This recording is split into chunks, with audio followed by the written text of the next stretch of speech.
of the Cage once again on location at Sit and Sleep in South Edmonton Common. More on that as we move on throughout the program. With you until 6 o'clock for the Reid Wilkins Show with Jay Milne. Oilers play at 8 o'clock tonight against the Philadelphia Flyers. I don't know if you've heard, the Oilers haven't won a game this season.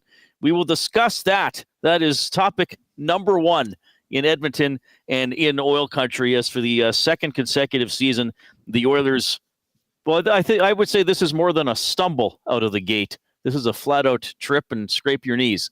Reid Wilkins, Jay Milne, before we get into that stuff, buddy, how was your Thanksgiving?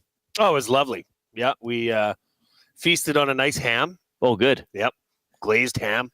Did you make it? My mother-in-law made it. Excellent. Yeah, it was lovely. We, you know what? We got a lot of yard work done. We picked up leaves. We took down all the perennials that need to be trimmed so they grow back. I always get perennials and annuals mixed up.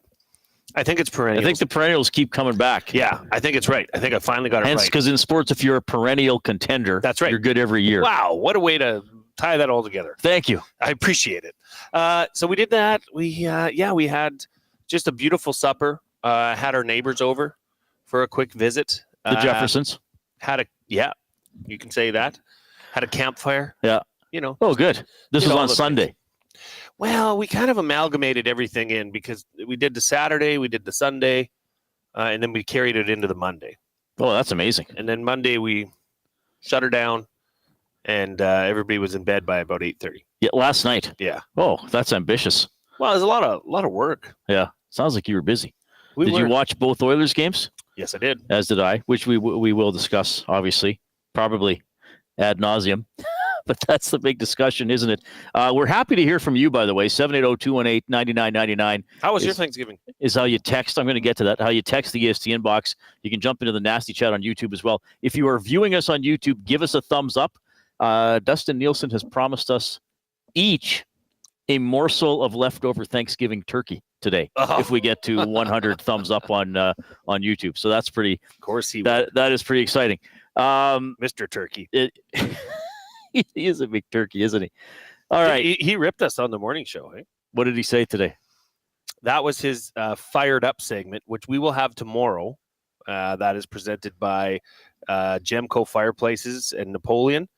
So we'll have Fired Up segments on Monday, Wednesday, Friday. He's going to have them Tuesday, Thursday. His Fired Up was that he was listening to us on the way down to Calgary to call the CFL game. And he heard us talking about that we both have not that much interest in turkey. Correct. Right? And I stand by it, especially after that ham I had. That was lovely. So he said that hurt, or that fired him up, because he said of all, holidays, Thanksgiving is the one that you can dedicate to turkey. I don't see any rule book. No. That says you have to. No. And that ham was just juicy and it wasn't dry. Turkey always has that way of going dry. Yeah, even if it's, I know, even if somebody says, oh, it's not dry. No, somehow, especially the white meat winds up dry. So my Thanksgiving was there was an extended family meal, which we don't seem to have as regularly, just with, there are some members of my family who are, of a little more advanced age. So there have been times in the past, maybe everybody couldn't all get together, or there are some, younger family members who now have spouses or partners, and then they might want to. But yesterday there was, I should have counted, I think 15 people. Wow. At my cousin's, one of my younger cousins. Her and her partner have an acreage sort of near the corn maze general area down there, southwest. Yep. And it was great. There was ham. There was no turkey. The ham was excellent. Now, I was incorrect about something I predicted. There were no Yuki side dishes. Oh, no. But having said that, there was some, and as I told you, I don't like mashed potatoes, but I do like most other forms of potatoes. There was some kind of cubed, or potato, not tomato. There's a goof up. I can't tell my foods apart, everybody. You are getting up there in age. Yeah, tomato's the red one. Yes. Anyway, and the potato's the pomme de terre. So it was the cubed potato pieces in some kind of creamy and cheesy sauce. Ooh. But I'd never had anything like that before. One of my cousins made it. It was delicious. And then there was a broccoli and mushroom casserole that my mother made that was crunchy delicious. stuff on top? I think there was sort of breadcrumbs on top. Yeah, it was very good. And then there was there was a turnip dish that I forgot to try, so I feel bad about that. And then there was what am I missing? Well, there was the bread I brought from Brio. Okay, yes, good job. Victory for me, everybody, and only the people who shop at Brio will understand this. What a significant moment this was in my life. I was the first person in line at Brio Saturday morning. I went about 20 minutes before opening. I was first in line. Dessert, there was apple squares. There was some kind of pumpkin squares. I think I'm missing a couple other things from the meal, but it was delicious. I would say it was one of the best family meals we've ever had in terms of the quality of the food. Wow. There was nothing I had, and there's always a lot, right? As opposed to, if I cook for myself, it's often the main and one side, maybe two side-ish type things. Mm-hmm. But there's usually a variety of things. And often you take a little bit of everything, and there might be one thing where it's like, wish I wouldn't have taken that. Or I'm not going back for seconds. Everything was, really? There was a coleslaw, but a really nice coleslaw another cousin made. And it sort of had a different sort of dressing on it. It was absolutely delicious. Very lovely, very beautiful day. So I'm for once, I'm actually quite happy about something. Wow. Now, let me ask you a couple questions here. Did you go back for seconds? Yes, but I also don't take a lot on the first pass. Right. And that's smart. That's a veteran move, because how do you know you're going to like everything? Right. And then at least you can, kind of sort things out in your mind and know what you're going to attack when you go back for seconds. And in the coleslaw, were there like raisins or anything weird? No. Thank God. No, it was still fairly traditional, but it was just good. That's nothing like biting into a coleslaw and there's raisins in it. You ever had that happen? No, I'm not a big raisin guy either. No. Man, the more we hang out, the more we just find that we're very similar eaters. We don't eat which is nice, yeah.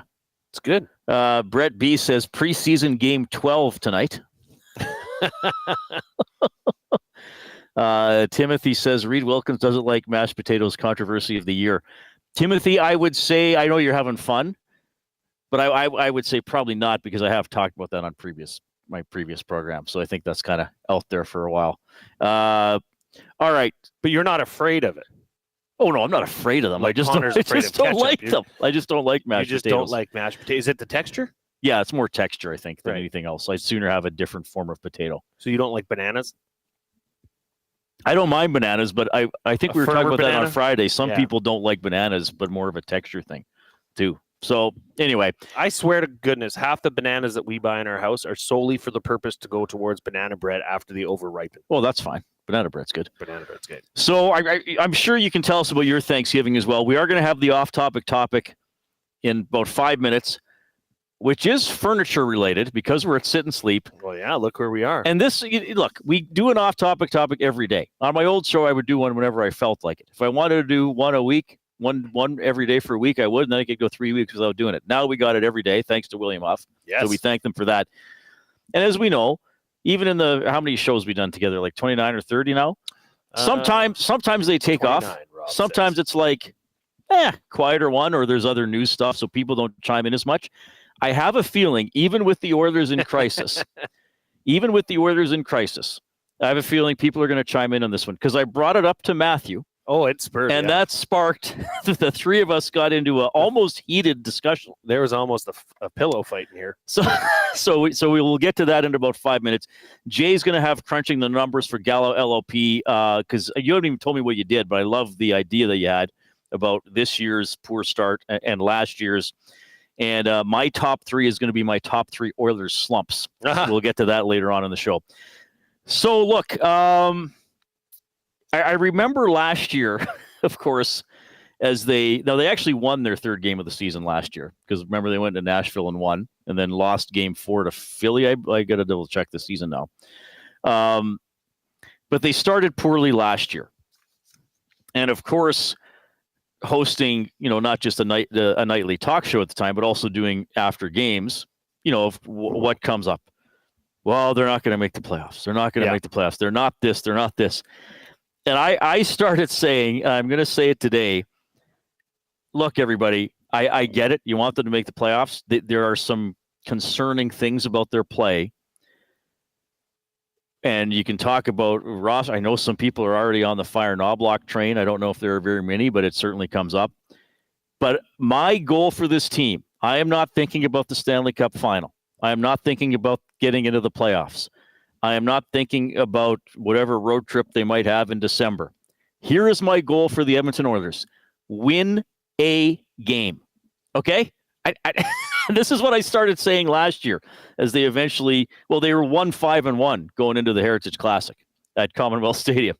Like all that other stuff, I get it. It's a storyline. And certainly if for every 2 points you lose early in the season, your percentage of making the postseason drops incrementally. Yep. But it does drop. But win a game. Prove to me you can win one game.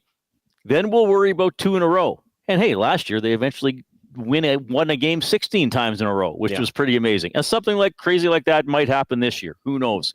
But win a game. Baby steps. And I have to admit, after the first period against Calgary, I thought they were going to win the game. Because I thought the first 30 minutes were pretty good. Maybe not great.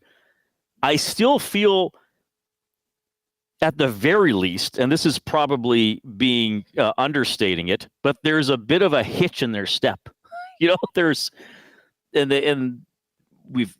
was discussed a little bit last week, but then we had 2 more games on the weekend. I said it with Tom after Sunday night's game, and the players talked about puck play and playing connected. They just can't get the puck up the ice. No. Or if they do, there's always seems they reach a point where it's, now we're going to miss this pass by 4 feet. Or this guy's going to the net and I thought he was going to cut back and now my pass is 10 feet behind him and it's a turnover. And that is really weird. And I know there's inevitable comparisons to last year. Look, everybody, I don't think everything is a parallel to last year, quite frankly. But I get why it comes up. But last year, in a lot of games, they had shots. They had scoring chances. Like they lost to Vancouver 4-3. They outshot them. Remember that game early November against Dallas when Gagne got a couple of goals? They outshot Dallas quite badly. There were a couple games they didn't do much, but I feel like, and we'll see what happens tonight. I mean, they could maybe in 5 days they're going to be 3-3. I feel like last year it was mostly defensive issues. Yeah. I feel like this year it's both. And I don't think the defensive issues are as serious as they were last year, but they're still there. And then now there's this weird, we can't, to use a football term, it's like we can't do anything in the red zone. Right. We all of a sudden forget what to do in the red zone. It seems like you're watching a team play that was put together 2 weeks ago and said, hey guys, meet your teammates. Hi, I'm Connor. Hi, I'm Leon. Okay, now we're going to start figuring, let's see what we can get, how we start to gel. This does not look like a team that's been playing together for as long as they have, albeit, obviously, there is some second line changes, and now there's a whole whack of changes. Right. One thing I want to get is your opinion on all those changes. We'll get to that, obviously, but it seems disjointed, Reid. How can a team that's played together, especially your core, okay? I get there's additions, but the players that are the newest are the ones that are looking the most comfortable. A couple of them, yeah. Right? Is that not fair to say? The players that are looking the most disjointed are the leadership core. Well, I mean the thing, and I know McDavid, Hyman, and Nugent Hopkins won't be together tonight, at least to start the game. We know what it's like with line combinations. That line is so skilled. There have been times they've pressured and got shots. Sure. But by their standards and by what you need a first line to be, they haven't been themselves. No. I still think Arvidsson's been good. The disallowed goal he had against Chicago, I'll take that every day of the week because that's where you want to be. And a lot of times you'll be there and your feet will be outside the crease, or you won't inadvertently bump the defenseman into his own goalie and you'll get the goal. I'll take that scoring chance. Same with the Corey Perry one, which I think we'll discuss later because that opens up a whole bigger issue. Danger. but yeah, you're right. I mean, even Draisaitl, I don't think has been dynamic as he usually is. And then as we've sort of touched on, you don't have another layer of players to slot into the top six, which is what the McLeod, Fogels, and Holloways of the world were, right? So now that layer sort of isn't pushing up to try to occupy one of those spots if you need. But I mean, if you're looking at it like that, if you're looking at some sort of a sense of solace for Oilers fans, you can assume it's a higher probability that the Connor McDavids and the Leons of the world are going to turn it up and be able to turn it around. As if, last year it was kind of the opposite, where it was all Connor, they were driving the scoring, they were driving the pace of play, and that's harder for the rest of your team to catch up to. So it's almost a good problem to have, if you could say that, knowing that they're 0-3, but the big dogs have not really they've contributed almost next to nothing. Yes, well, Draisaitl got a power play goal. Right. And I'm going to go over some numbers that would, comparatively to last year, bad. Well, no, last year at the beginning of the year, Connor missed a couple of games and wasn't right. He probably rushed back for the Heritage Classic. Yeah. And he wasn't right for a while. Because remember, a month into the season, he was 130th in scoring or something like that, and then he took off. But that is a good point, though, Jay, because even if you counted the Oilers' disallowed goals, the stats of the big guys don't go up. Corey Perry's stats and Arvidsson stats, and I think Dermott passed it to Arvidsson. Those guys' stats go up. So now, this is the other interesting part of this debate and talking about this, though I realize for a lot of Oilers fans, they don't find it that interesting. They're just traumatized by it.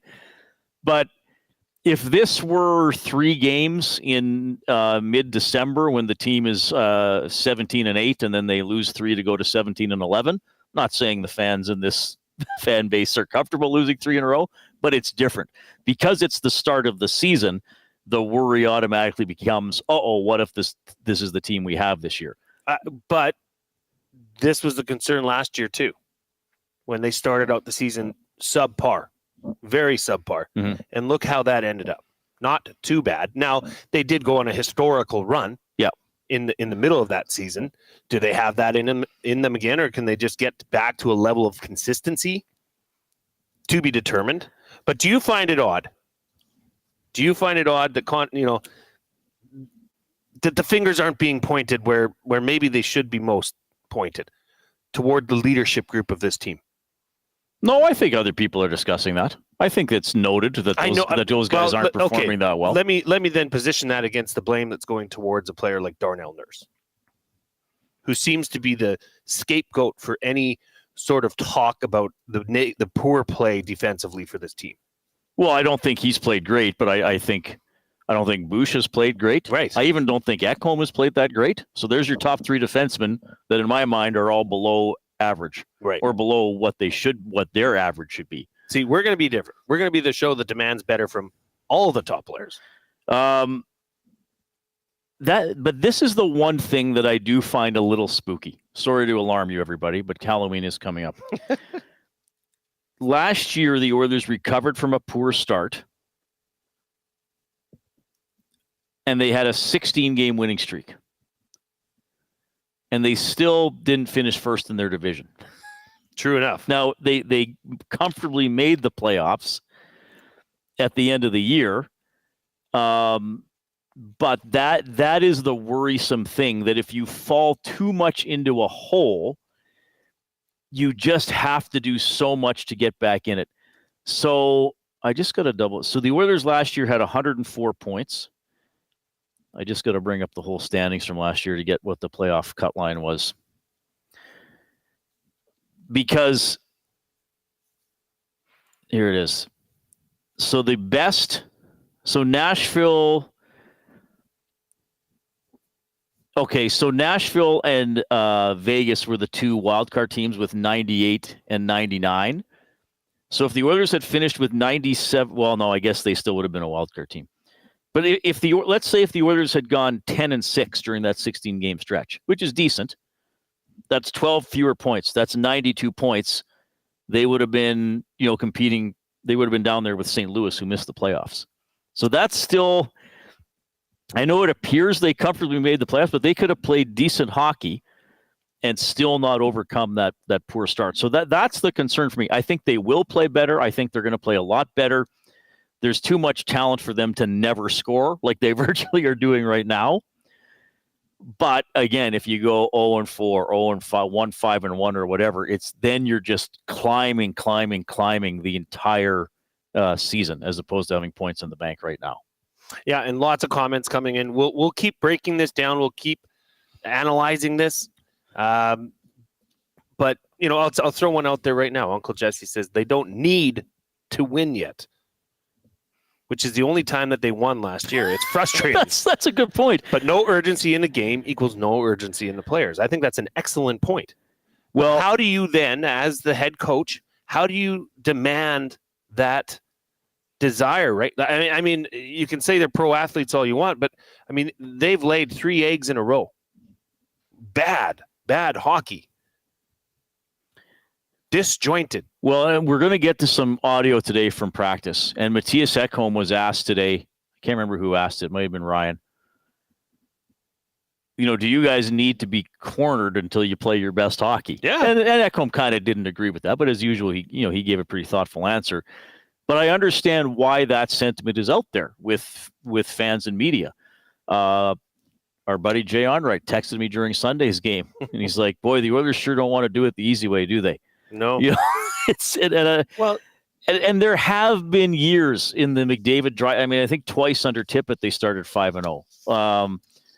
In 16-17 they were 7-1, though I guess that's kind of ancient history now, going back to Connor's second year in the league. But it is a little frustrating that they seem to not be able to just take the initiative as often as you would. Especially when they're supposed to be good. Yes. Because I still think even with the changes this year, they're still a pretty good team. I don't think they're as good as last year. And we'll have to discuss my prediction for the start of the year. Yeah. Which unfortunately I might have I wasn't optimistic about their October. I'm going to have to start calling you Zoltar, the magician. What was the villain from Battle of the Planets? Was that Zoltar or Zoltan? Zoltan? Anybody watch? I'm thinking Zoltar, that arcade game where you'd go and he'd give you a wish or grant you a wish. Wasn't that Zoltar? Oh, yeah, Zoltan? maybe. What was the villain in the show? Was Battle of the Planets. It was animated, and they were called G-Force. It was 5 younger people, or maybe I don't know if they were androids or something, and they all had their own ship, and I used to think it was really cool. And they had Zoltar. It was Zoltar. You're Zoltar. You're our Zoltar. Battle of the Planets. Yes, I am a cartoon villain. All right, let's do the off-topic topic for William Huff. Since 1952, William Huff has provided industry-leading graphics with design, print, and install all in-house for thousands of valued clients. Their unparalleled customer service, combined with decades of industry expertise and a desire to make every job the very best it can be, is what they call the William Huff Advantage. Visit their website, at williamhuff.com, or you can give them a call, 780-454-4536. We're at Sit and Sleep. This is a furniture-related question. In your house, or, dwelling, apartment, wherever, do you have a throne? And I don't mean a toilet. I mean, do you have a chair or a spot that is yours? Or you can answer this about a spouse or a child or whoever. Not pets. We won't, because we all know pets have their spots. They got their spots. Or wherever they want. We won't do pets. Do you have a throne? Now, I live alone, but I have a favorite chair. I have a favorite recliner. And when I have company, especially if it's just 2 or 3 other people, and we're going to sit and watch a game or sit in the living room, I'll kind of say, hey, everybody, I'm going to sit there. Everybody else sit wherever they want. Yeah, I think that's a fair way to do it. If I go to somebody else's home and I'm in their living room and they say, hey, Reid, go ahead and sit down, I'll say, cool. Do you guys have regular spots? Because I don't want to take anybody's chair. And I'm perfectly fine if somebody said, oh, yeah, I sit there and Mary sits there, so you pick another spot. That makes sense to me. Matthew Iwanek thinks I'm the most horrible person in the world. No. Let's not misconstrue this. He already gets enough hate mail from the listeners. He just thought that. See, here's the way I assessed it, and we're running way long here, but whatever. That's fine. Coop's ready in a second. Coop's ready whenever we say. If I have a throne, which I do, it's a very comfortable chair. does a lot of things, and I'll explain it after the break. But I want my best buddy Reid, when he comes to visit me, to experience the joy that my throne gives me. So therefore, I'd almost prefer you to sit in that seat as opposed to have to, make a choice, make a tough decision. Oh, I guess I'm way more selfish. I'm like, that's my spot. That's where I'm in command. I wasn't going to say it, but I think it is very selfish. Well, that's fine. We are also in the mobile today, James H. Brown studio. James H. Brown, personal injury law firm, the heavy hitters of injury law. With over 200 years of experience, James H. Brown will get you the settlement you deserve. Check them out at jameshbrown.com today and book your private consultation. All right, we'll get to some of your replies about the Oilers and the off-topic topic. Jay's going to crunch the numbers for Gallo LLP, but here comes the Coob with a sports update.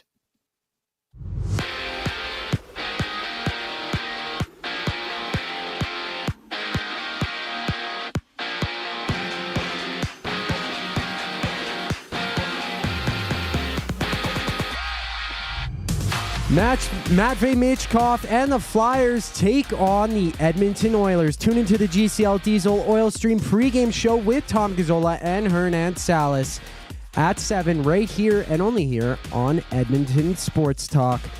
There's 8 other games on tap, including the Canucks with the Lightning, Hurricanes battling the Devils, the Flames hosting the Blackhawks, and the Panthers meeting the Blue Jackets. It's Vernon Adams Jr. getting the start this week for the BC Lions as they take on the Montreal Alouettes.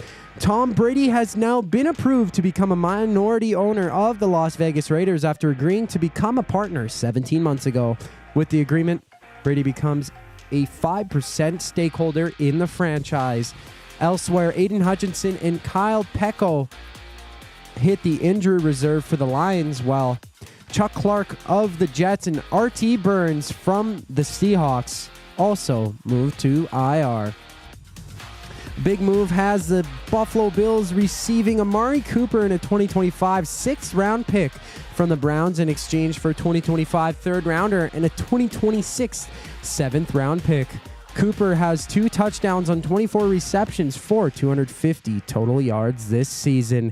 In New York, the Guardians meet the Yankees to try and tie the ALCS at 1 apiece. The Reid Wilkins Show with Jay Milne continues just after the break.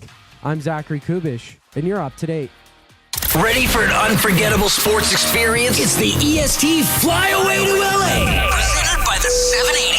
Listen daily for the EST Flyaway keyword. Once you hear it, text us at 780-218-9999 for your chance to qualify to fly to LA. Round trip flights for 2, hotel and car rentals, all to go see Edmonton face off against either LA or Anaheim. Plus, experience the brand new Intuit Dome as the Clippers tip off against the Warriors, and top it all off with the Rams kicking off against the Cardinals at SoFi Stadium. This is more than just a trip. This is the ultimate sports experience. The EST Flyaway to LA, presented by the 780 and Edmonton Sports Talk. Your clear choice for Edmonton sports.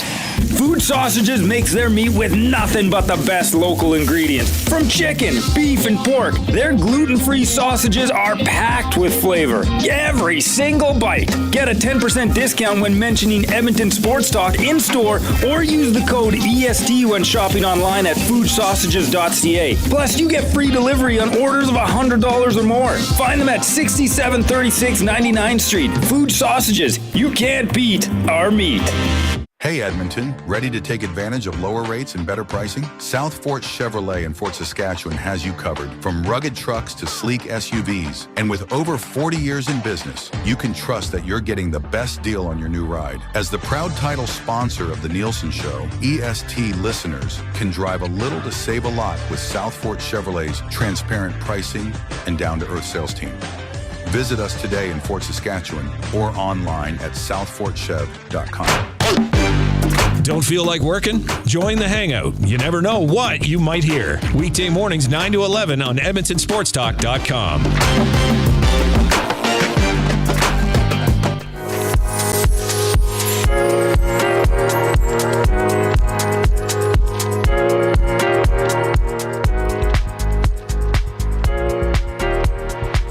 All right. We are back. We are at Sit and Sleep. We are live on location for the entire Reid Wilkins Show today. And just a reminder, You can come in and you can apply for your Sit and Sleep card today. You make no payments until 2026, and you'll also be entered to win your purchase up to $5,000. Woo! Woo! Now, we tried out some of the goods here last time. The one couch over there was like sleeping on a pillow or sitting on a pillow. We were on that massive. That was or are you thinking of something else? What was that thing all three of us were on, and we still had all this room? We could have fit Dustin in there. We looked like hobbits on a regular couch. Yeah. No, this is a great location right beside Planet Fitness. We just had Mo drop in, so thanks for coming by and saying hi, Mo. We appreciate you coming in. But yeah, take advantage of these. I guess the grand opening is coming to an end here, but nonetheless, if you want to finance your furniture purchase, qualify for up to $5,000 off. Well, that's amazing. That's a pretty great big deal. Yeah, this is a cool spot. It's a huge store. Like, we can hardly see the end of it. Furniture everywhere. Our off-topic topic is furniture related. Do you have a throne, a favorite chair or spot in your living room or sitting room, family room? What do people call it these days? I call it the family room. Okay. Yeah. A little old school. Den. Yeah, I don't know. The These houses now are open everywhere. So it's like your family room goes into your kitchen, goes into your pantry, goes into your dining room. I have a chair in my pantry. Right. That way the chips are right there. Yeah, what a spot. Oh, my God. They were right there. I had to eat them. What a great spot. Tube Sock says, Mrs. Tube Socks has a preferred spot. I just kind of fit in wherever it's free. He says, I don't like comfortable chairs. I never sit back anyways. I'd rather sit with my back straight out on the edge of the couch. Okay. Interesting. I do have a throne. It's like an easy chair. It swivels. It's got a lever that you can recline, and then it's got a separate ottoman. I love that chair. That chair is beautiful. It's nice. So does anybody in your family ever try to sit there? Oh yeah. We have a massage chair in the room too. One of those ones where you sit in it. Oh wow. So Reid, I used to own a furniture store. So you know all about chairs. No, I have a great selection in my very own house. See, I'm a middle-aged single man. Right. So to me, where I sit, I guess, is I never really have to think about sharing unless I have company. And then when I have company, I tell them, don't sit there. Well, you were saying to me earlier that you have a Palliser recliner, which is like a Lazy Boy, but Palliser is actually made in Canada, which they sell here. Mm-hmm. So there you go. Palliser's made in Winnipeg. Oh, good. Riddle you that. Blue Bombers. Oh, they lost. Yeah.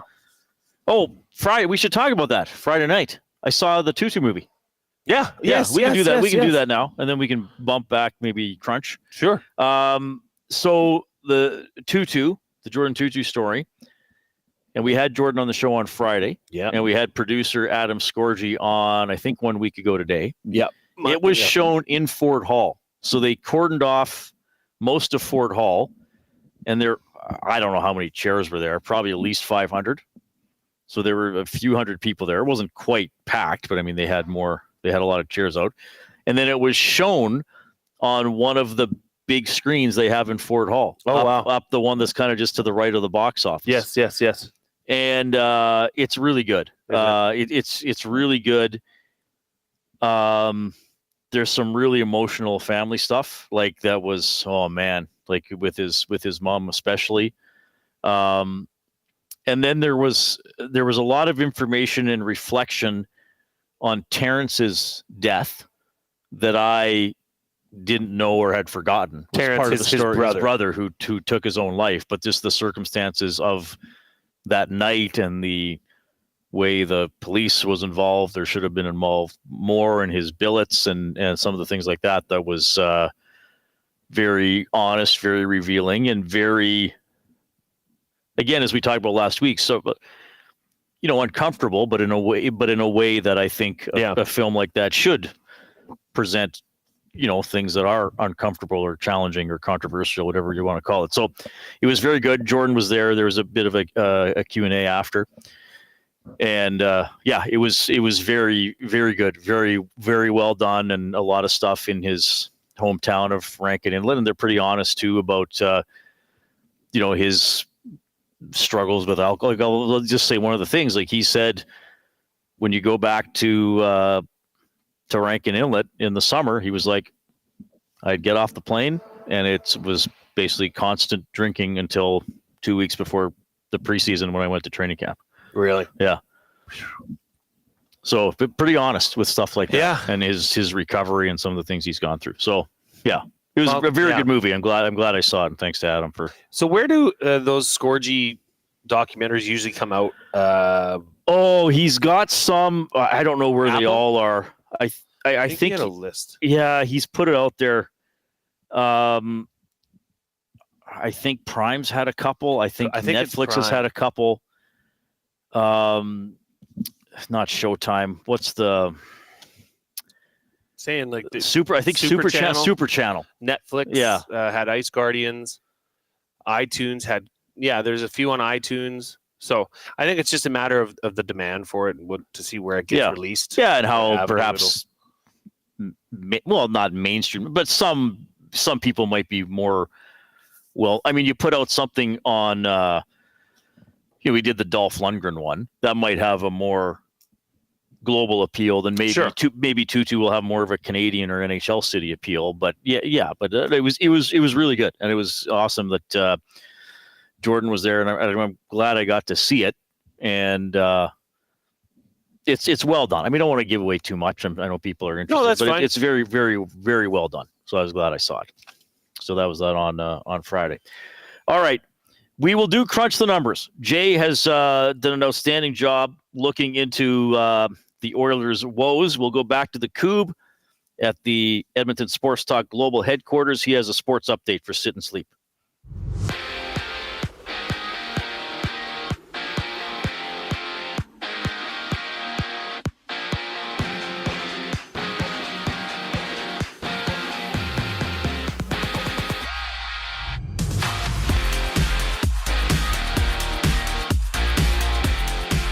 Skinner gets a start when the Oilers host the Flyers, and you can join Tom Gazzola and Hernan Salas live for the GCL Diesel Oil Stream pregame show at 7, only on Edmonton Sports Talk.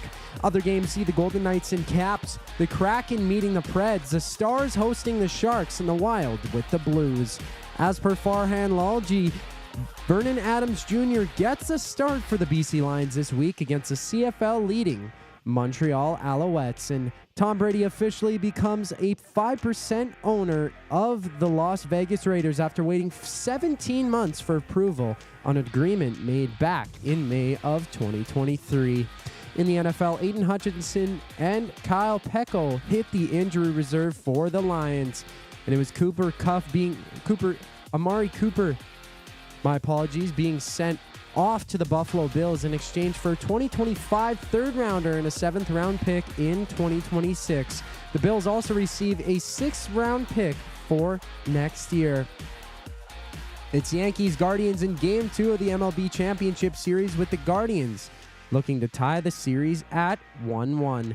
This sports update has been brought to you by Sit and Sleep. The wait is over. Sit and Sleep is now open. Celebrate with 20,000 square feet of savings on the trendiest furniture, home decor, and mattresses. Apply for your Sit and Sleep card today to make no payments for 18 months interest-free. Sit and Sleep beside Planet Fitness in South Edmonton Common. And the Reid Wilkins Show with Jay Milne continues live from Sit and Sleep. Right after these messages, I'm Zachary Kubish, and you're up to date. The grand opening sale at Sit and Sleep is almost over. This is your last chance to take advantage of the special introductory sale prices on all mattresses. Stop in today for a free pressure point scan using cutting-edge technology so sleepologists can identify the perfect mattress for you. Right now, get free local delivery on any mattress over $7.99 and receive a free bamboo cooling mattress protector. Enjoy grand opening savings with every mattress on sale. Join us on location today for the final celebrations at Sit and Sleep in South Common next to Planet Fitness. Don't miss out the grand opening sale in soon. You want the heavy hitters on your team, both on and off the ice. If you've been injured in a car accident, call the heavy hitters of injury law. James H. Brown and Associates, Alberta Injury Lawyers. With over 200 years of combined injury law experience, their precedent-setting lawyers are ready to help. Locally owned and proud Edmonton Oiler fans, James H. Brown and Associates wants to support you with their unrivaled experience, unrivaled results, and unrivaled commitment. When accidents happen, head to jameshbrown.com. A&W has a deal for you. What's better than one A&W Mama Burger made with a perfectly seasoned grass-fed beef patty topped with pickles, a slice of onion, ketchup, mustard, and teen sauce served on a toasted sesame seed bun? 2 Mama Burgers for only $9.99. You can enjoy 2 of these delicious, mouth-watering Mama Burgers for only $9.99 at participating A&W restaurants in Edmonton, St. Albert, Sherwood Park, and Devon. What a deal! And to make it even more convenient for you, most A&W drive-thrus are open 24 hours. Edmonton Sports Talk delivers a mass audience of key, influential customers to your business, all while you associate your company brand with the biggest names, the hottest sports news, and teams from every league around the globe. It's where fans go to get their sports fix and where our partners find the most loyal consumers. Contact us today and see how our team on Edmonton Sports Talk can score the biggest goals for your business. With various advertising options available, email business@edmontonsportstalk.com or head to our website, edmontonsportstalk.com.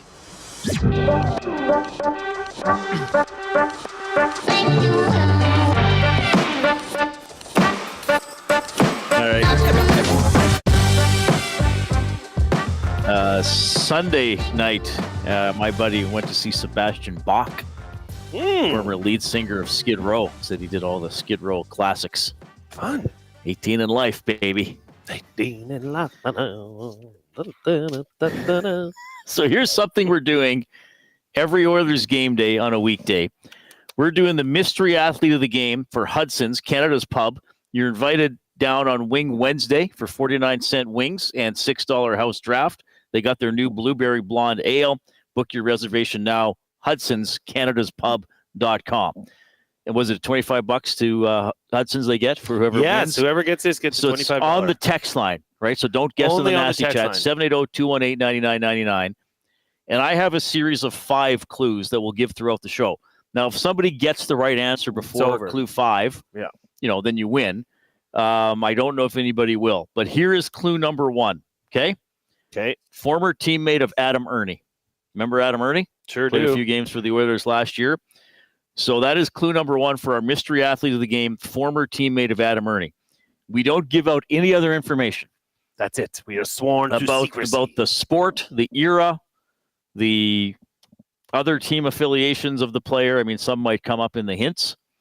So this might require some critical thinking. Is that the right word? Well, let's see. Let's just recall last week's, mystery player of the day. Who was it? Oh, it was Teddy Purcell. Teddy Purcell. And just, the first clue was Bears or Bear. It was Bears, yeah. Bears. He was a Maine Black Bear. He played for the Maine Black I believe it was Bears. Bear, but I pluralized. Oh, yeah, it was Bear. You're right. It was yes. Bear. Because he was a Bear. So, right. Let's just, get that out there here. If somebody were to get it off that first clue, well, you are a better person. If you were to get it off this first clue, that would be incredible. We'd give you more than $25 if we could, but it's $25. If we could, but we can't. All right, so 780-218-9999. You're going to keep an eye on that? I will. I told you who it is. Yeah, you know who it is. I gave you all the clues before. I got it on the second clue. Yeah, okay. Jasmine, know her? Yeah. Says in the nasty chat about our off-topic topics, do you have a favorite spot that you must sit in your home? Okay. She says, I ask if I can have the corner seat of the sectional. Feels like that is the best spot and may be claimed by the host. So the way I'm envisioning that. Yeah, like that. Because I assume at some point Jasmine will invite us over for hors d'oeuvres and cocktails, maybe martinis. Yeah. So way I'm picturing that is Jasmine has you into her residence. Okay. And says, hey, everybody, grab a seat. Oh, if you don't mind, I'm going to sit there. or it might be easy. I feel like she does it in a way. Because I feel like maybe my way is quite demanding. Yes. Because I kind of say, hey, everybody, this is my spot. Everybody else sit where you want. I lead with that. I think Jasmine probably says, hey, everybody, come have a seat. Oh, by the way, I think I'm going to grab this spot. It's easiest for me to get up and grab stuff out of the kitchen. I feel that's like how she does it. See, I'm reading this differently. I'm reading this from the perspective as if she's going to someone's house. If she's going to, let's say she's going to your house and you have a sectional. She's going to try and take command of that corner. Oh, is that what she means? I don't know. Before anybody else can, because obviously on a sectional, as you can see right behind us here, if I was to do that, this part right here, This is called the corner. Imagine someone's buttocks right there. Reid's buttocks. Right there. Right. That is a very in-demand spot because you can put your legs up. You can crash out. There's no question that's the most coveted seat. So, yes, Jay is right, she says. Okay. Oh, as usual, I am wrong. If you're watching on YouTube, give us a thumbs up. We are at a record pace today, which is pretty exciting as we tee up the Oilers and the Flyers. Jay's going to do crunch the numbers. Here are the line combinations and deep pairings. I feel like I always have to say this to start the game because you know how quickly they can change, Jay? By the second rotation through the shifts. Hey, I'm all for it. Here's how they went at the morning skate. Draisaitl, McDavid, and Hyman. Podkolzin, Nuge, and Arvidsson. Skinner, Henrique, and Connor Brown. Janmark, Ryan, and Perry. Eck with Bush. Nurse with Stetcher. Kulak with Emberson. Skinner in net. Dermott comes out. After Emberson came out on Sunday. I thought I saw another new partner for Nurse. I thought I... Did I say it right? Yeah, Dry, McDavid, Hyman. Yeah. So they're just injecting Draisaitl to the top. And Podkolzin moves into a top six role. Now, and I know what some of the feedback is going to be. Oh, yes. And here we go again. They got to put those two guys together. Again, which I'm not adverse to it. And maybe you think if they go out and do something good offensively, maybe that gets some other guys sparked a little bit too, or puts the Flyers on their heels. We'll never know. Who knows if that Perry goal counts and it's 2-0 Edmonton after 1 against Calgary. Would have changed the tone a little bit, but we'll talk more about that. Ifs and buts later. were candies and nuts, Reid. But we should talk about that goal and the goalie interference later on. Look, it's not a bad time to make a change, right? Is the alternative working that well? No. Got to find a way to spark this team up front. Yeah. So, putting McDavid and Draisaitl together, maybe that, because it was like earlier in the season. I'll compare this to the Elks when they were 0-7. They just needed that one win to get out of that funk. Then things can start rolling. I mean, they're not making the playoffs or anything, but this is an improvement already over last year. They have 6 wins as opposed to the last 2 years they had 4. Yeah. Right? So I think Knobloch's just trying to create a spark, get this team going, get the motor running, and then you can maybe temper things back and go to what was the original plan. Well, I guess that's the thing, too. If you're a coach, maybe you're not sure what's going to work, but you know what you've been doing isn't working. Yes. So it behooves you to change something. They are behooved. They are behooven. Behoven. Is it behoven the past tense? Behaven? No, it can't be behaven. Behoven. It's got to be behoven. Are you ready to crunch the numbers? I'm ready to crunch them. Jay Milne is going to crunch the numbers today for Gallo LLP, Chartered Professional Accountants, where they go beyond the numbers to ensure the continued success of your business. Reach out to Preet or John at Gallo LLP if you would like to discuss further how they can crunch your numbers and help your business grow. Visit their website, gallollp.ca, and see how Gallo LLP can help your business grow. I am eagerly awaiting where you've gone with this. Speaking of Gallo LLP, Preet? Yes? That's Jasmine's cousin. Oh, yeah. Yeah. I think she told me that once. Well, if you guys listen to the commercial, that's Jasmine doing the voice. It is. Yeah. She's very talented. Who would have known? That she was talented or that she voiced the commercial? Who would have known that she voiced the commercial? Okay. You trying to put me in a hole here, Reid? A little bit. Yeah. Okay, so here's the thing. I just went back and I was looking through stats that would, try and create a little bit of narrative as to what's happening, why it's happening, or if this has happened before. Okay, in that I'm speaking about this slow start. But to really get into it, it's bad. It's really bad. It's almost historically bad. Obviously, the Oilers have been outscored 15-3. That is the league worst goal differential at -12. In 45 seasons, it's the first time the Oilers have failed to get at least 1 point in their first 3 home games. Home games. Okay. Home games. Yeah, because I remember they started 0-3. I think McDavid's rookie season, they started on the road. But this is the first time in 45 seasons they've failed to get 1 point in their first 3 home games. I didn't know that. Mm-hmm. They are 1 regulation loss from equaling the worst start in franchise history. 2 years? 15-16? You won. There's another one. I don't know, 93, 94. Close, 95, 96. Yeah, they weren't great then. Both seasons they missed the playoffs when going 0-4 to start the season. Their top 3 goal scorers, Hyman, Draisaitl, and McDavid, have combined for 127 goals last year. That's 1.55 goals per game. Mm-hmm.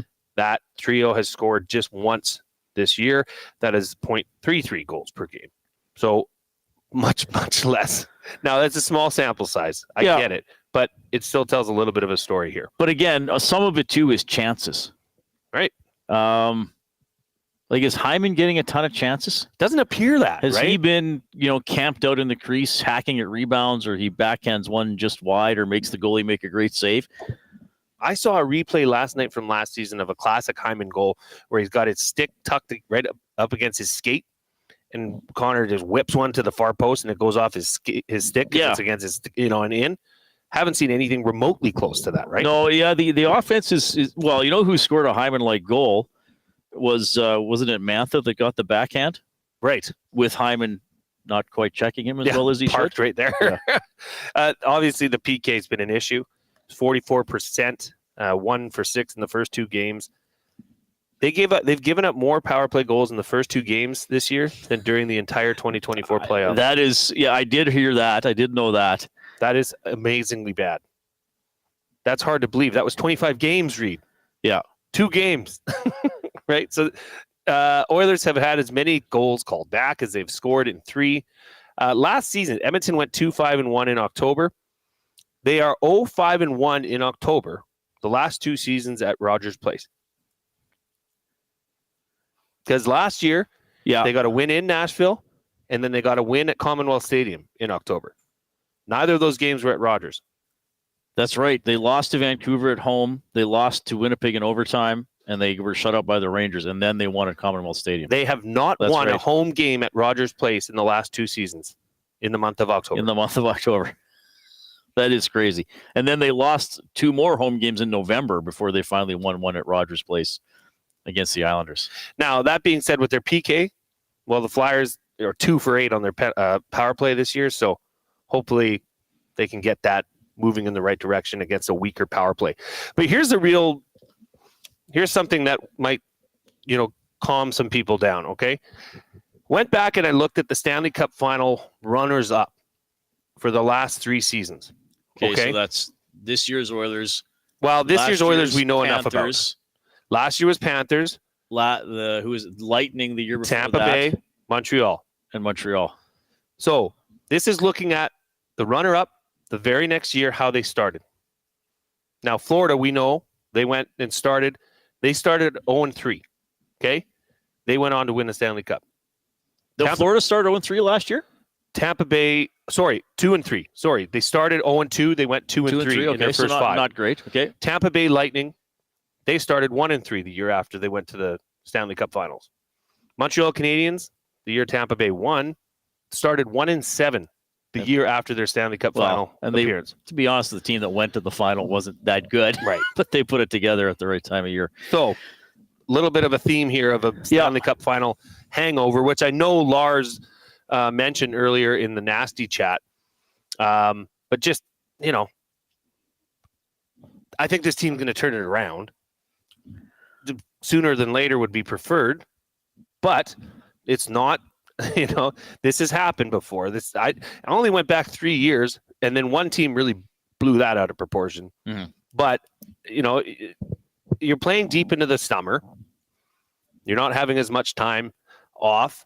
Maybe even you heard Connor say it, that, he had a wedding this summer, right? He didn't train as hard as he had in past because he figured that was a detriment to him. There's a lot of things that happen for this team that may be contributing to this, but I'll tell you the other thing is Skinner's 52nd in the NHL right now among active goaltenders that have seen the ice, just a bit of the ice. I did think his game Saturday was fine. I thought the goals that beat him were, I know the one was a rebound and the goalie's got to control. Like, sometimes rebounds are going to get away from people. It's going to happen. But there was a lot of defending, again, with the McDavid line on the ice, a lot of this pointing. This is my guy. Oh, no, that's your guy. No, frustrating.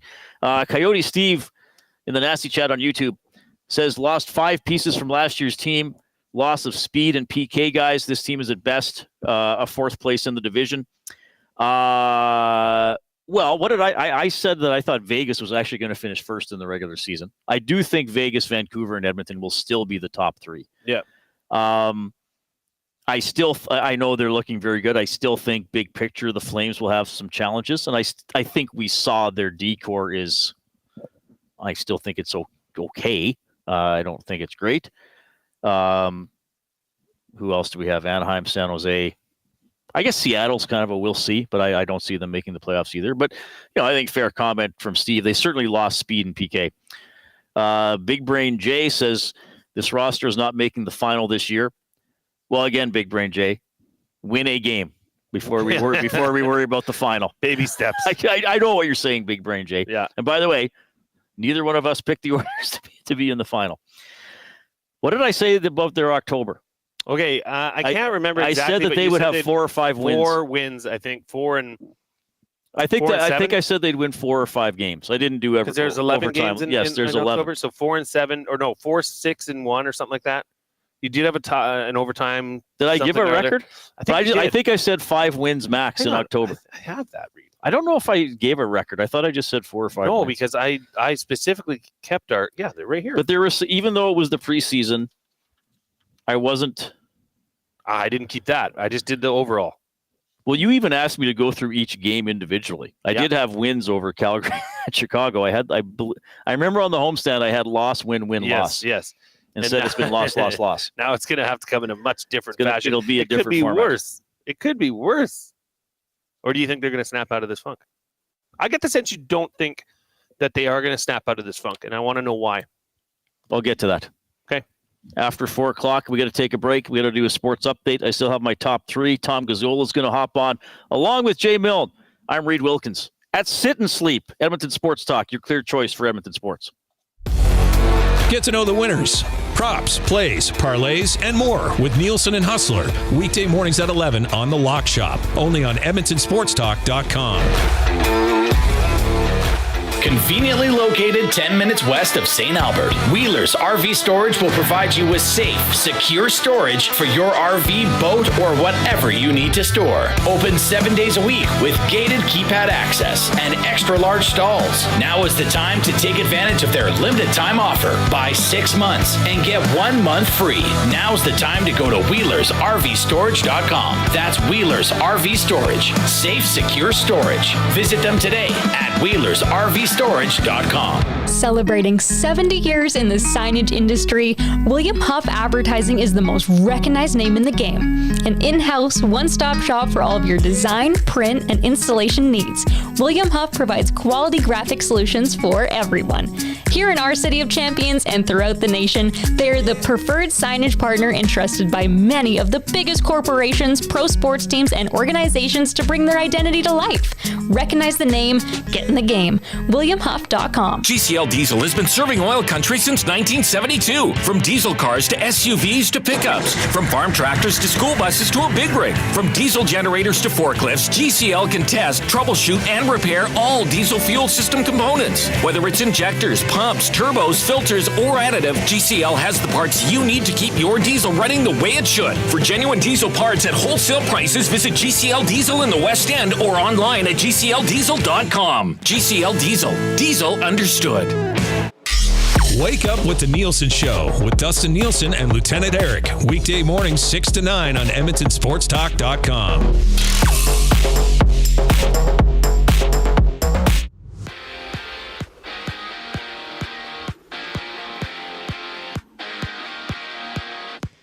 It's Matvei Michkov and the Philadelphia Flyers taking on the Edmonton Oilers. Tune into the GCL Diesel Oil Stream pregame show with Tom Gazzola and Hernan Salas at 7 o'clock right here on Edmonton Sports Talk. There's 8 other games on tap, including the Canucks with the Lightning Hurricanes battling the Devils, the Flames hosting the Blackhawks, and the Panthers meeting the Blue Jackets. It is Vernon Adams Jr. getting the start for the BC Lions this week when they take on the Montreal Alouettes. And in the NFL, Tom Brady has now been approved to become a minority owner of the Las Vegas Raiders after agreeing to become a partner 17 months ago. With the agreement, Brady becomes a 5% stakeholder in the franchise. Elsewhere, Aiden Hutchinson and Kyle Pecco hit the injury reserve for the Lions. Chuck Clark of the Jets and R.T. Burns for the Seahawks hit the injury reserve as well. A big move has the Buffalo Bills receiving Amari Cooper in a 2025 6th-round pick from the Browns in exchange for a 2025 3rd-rounder and a 2026 7th-round pick. Cooper has 2 touchdowns on 24 receptions for 250 total yards this season. Out in New York, the Guardians meet the Yankees to try and tie the ALCS at 1 apiece. The Reid Wilkins Show with Jay Milne live from Sit and Sleep continues right now. I'm Zachary Kubish, and you're up to date.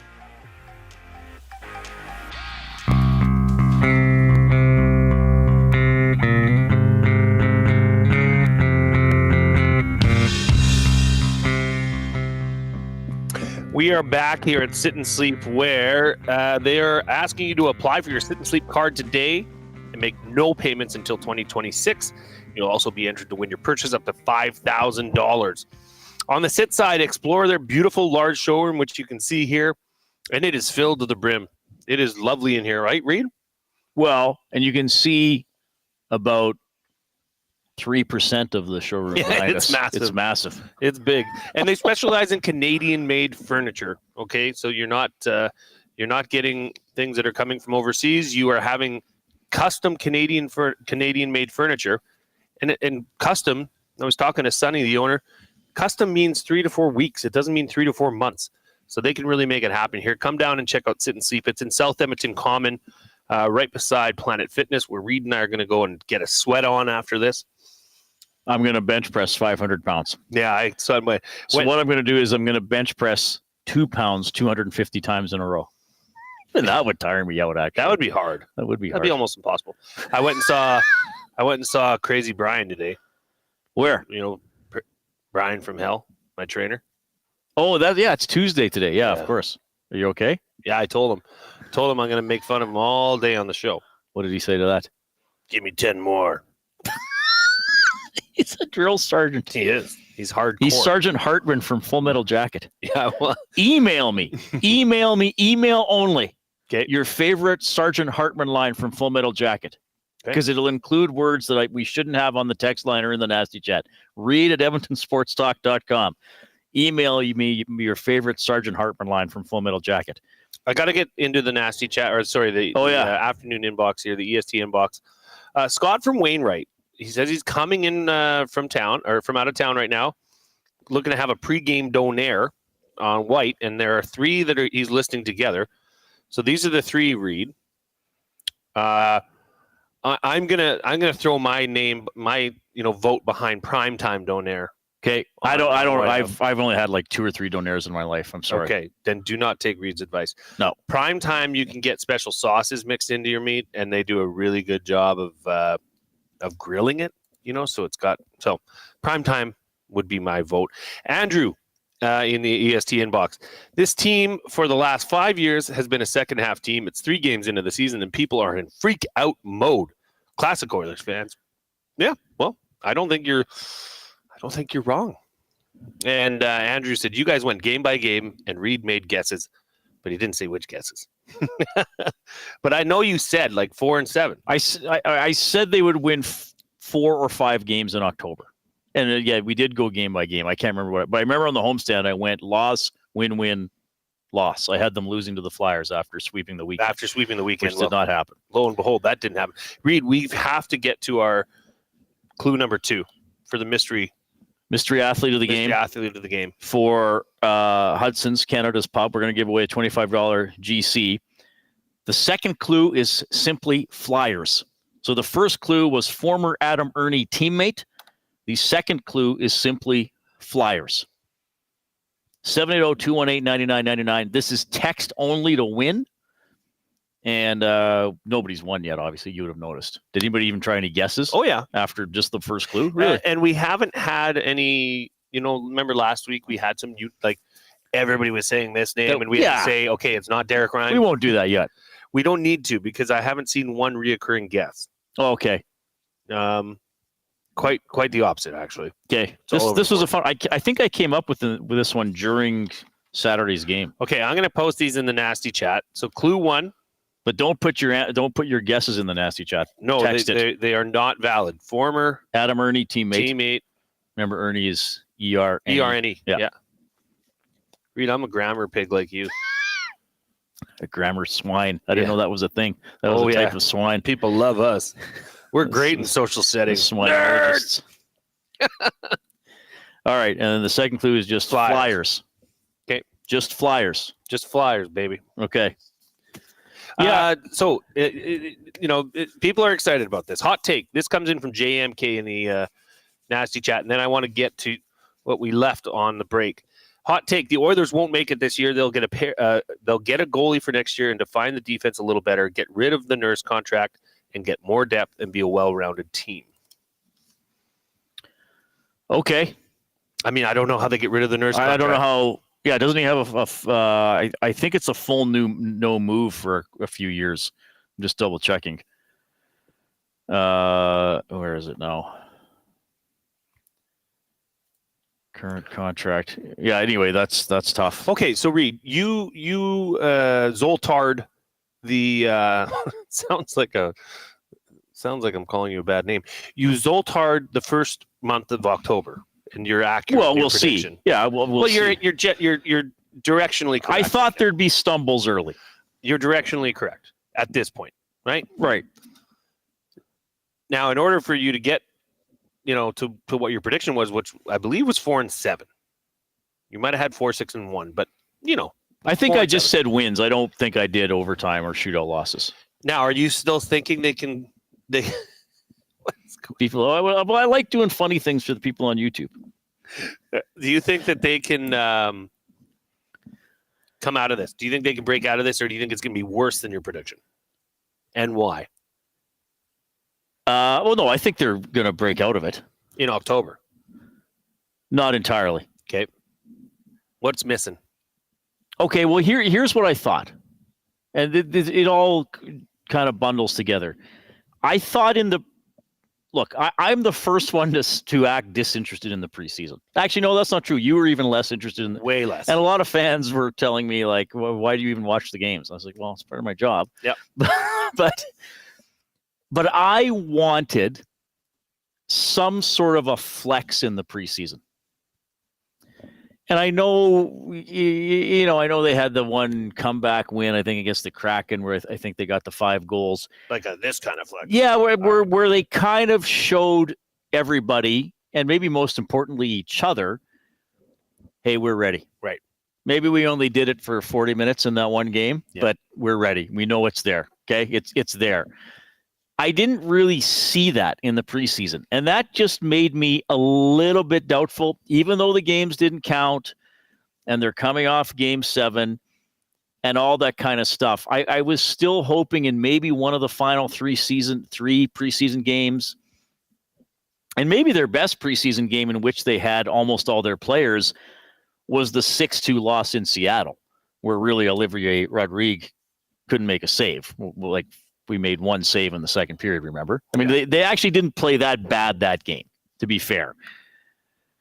But even when they had most of their big players and they're playing a partial AHL lineup, there wasn't that 8-3 win or something like that, or a 4-goal period where maybe they win 5-3, but they're sitting there saying like, hey, okay, we turned it on in that one period and we know it's there. I never felt as if I saw that burst in the preseason where they were like, okay, we know we got it in the valet case or in our shoulder bag, and we'll pull it out when we need it. Okay. So that was one little thing, not everything, but one little, and I know a lot of teams could probably say that about the preseason. And then I also thought even though the reports are optimistic on Emerson, I still thought that's a player with about half a year of NHL experience. That's going to be an adjustment. Yeah.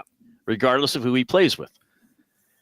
And then obviously, as we talked about a lot, then you have that we didn't know who was going to be at the time, but it was Brown or Dermott or Stetcher or whoever playing one of those other roles. Okay. And then I thought up front, still a lot of firepower. But again, are both Skinner and Arvidsson going to hit the ground running? You know, I did at that throughout the preseason. We didn't know if Philp or whoever was going to be on the team. But there were just a bunch of little question marks for me at the start of the season that made me think, I don't think this team is going to burst out of the gate. Now, I wasn't saying they weren't going to miss I wasn't saying they were going to miss the playoffs or win 25 games or anything like that. But I thought might be a bumpy October. And so far it's been, well, more than bumpy. Been awful. It's been awful. But it's been a Saskatchewan road. That made me think all those little things and then looking at the schedule, I thought, okay, Jets on opening night, they were 4th overall last year. You play Nashville twice. I think Nashville's better than the teams Leon had that 2 or 3 year stretch where he toyed with. You got to go into Dallas, who are good, and they're going to be angry the Oilers knocked them out. They play in Columbus, who aren't probably going to be very good, but the Oilers often seem to have a weird game or a bad game in Columbus, and you hear the cannon go off over and over again. So I don't know. I just kind of looked at it and thought, I don't think this team's going to be 8-3 at the end of the month. I think they're going to have 4 or 5 wins, probably be 500 or just under. That's what I thought, and that's why I thought it. What are your thoughts on opening the season here with 4 games in a row at home, as opposed to getting the fellas out on the road early in the season? Do you think it? Because I don't know. Do you think they just can't wait for this game to be done tonight so they can get the heck out of Dodge and go to Nashville, then Dallas? I don't know. I remember, which year was it? 3 years ago, they had a 6-game homestand to start the season, and they started 3-3. Right. And there were some questions about that. Well, do you guys need to get out on the road and bond? Like, I don't know. If you had a road trip that you went 2-4 on a road trip, well, you need to get back. I don't know. I mean, just go out and perform. I know, but I think I don't think put you too can't, much on that. I don't necessarily think you can just completely overlook that. This is a team that didn't travel really together. I guess to Vancouver in the preseason, right? Yeah, well, the last trip was game? Seattle, Vancouver. Right. They stayed together. They had the pickleball tournament. Right. Okay. So no, I don't. To me, it doesn't. At this point, I actually honestly think that this team will be ready for this road trip. Don't you? Well, I hope they're ready for tonight. But to be determined. Yeah, I don't know. I know there are other theories on it, but I don't personally think that, if they'd started with 4 road games, they'd be better. I just don't think they were somehow, I'm going to say, in the right mindset, but I also feel that's somewhat silly to say because I can't occupy any of their brains or know how they feel when it's just the 20 guys playing in the dressing room. You know what you can do, though? You can smash the thumbs up right now, Reid. We're honing in. Oh, I did mine already. I really want to get this because what did you say we get from Dustin? We each get a morsel of leftover turkey from his Thanksgiving. Yeah. Smash that thumbs up. We're on our way to 100. Yeah, I guess, I just think that the going out on the road early in the season is easier, especially in a market like Edmonton. Right? Because look how fast things can turn here. Mm-hmm. It's 0-3 in an 82-game season, and there's freak-out happening. Yeah. Right? Well, somewhat. Well, some people are saying, hey, everybody, don't freak out. That's what we're saying. But the head coach, well, I would the head coach is worried. I don't think I would ever advise anybody to freak out. I don't think I've ever given that advice. Like if they were 0-81, I'd be like, no point freaking out. Hopefully your life is happy. It's past the point of freak out. Now you're just hoping they go 0-82 so they can get the record. See, I think JMK makes a good point though about team speed. Because Fogle, Holloway, and McLeod could all skate. And there like was it? No, it wasn't with you. It was with Tom when I was on after one of the games. About are they missing physicality? And I was like, well, the criticism on McLeod was that he wasn't physical enough. No, but I think Fogle and Holloway were physical in terms of occupying space. Let's face it, there's not a lot of massive body checks in the NHL anymore. No. But I do think the team is slower. I know the team is slower. I think everybody knows that. And it is something I think we addressed it a little bit in the preseason. But is that why they can't pass the puck? Like I said this to Tom after Sunday's game, like they are either misreading where the puck should go or passing it into the other team's skates or their own guy's legs or completely missing their own guy. Like that's hockey 101.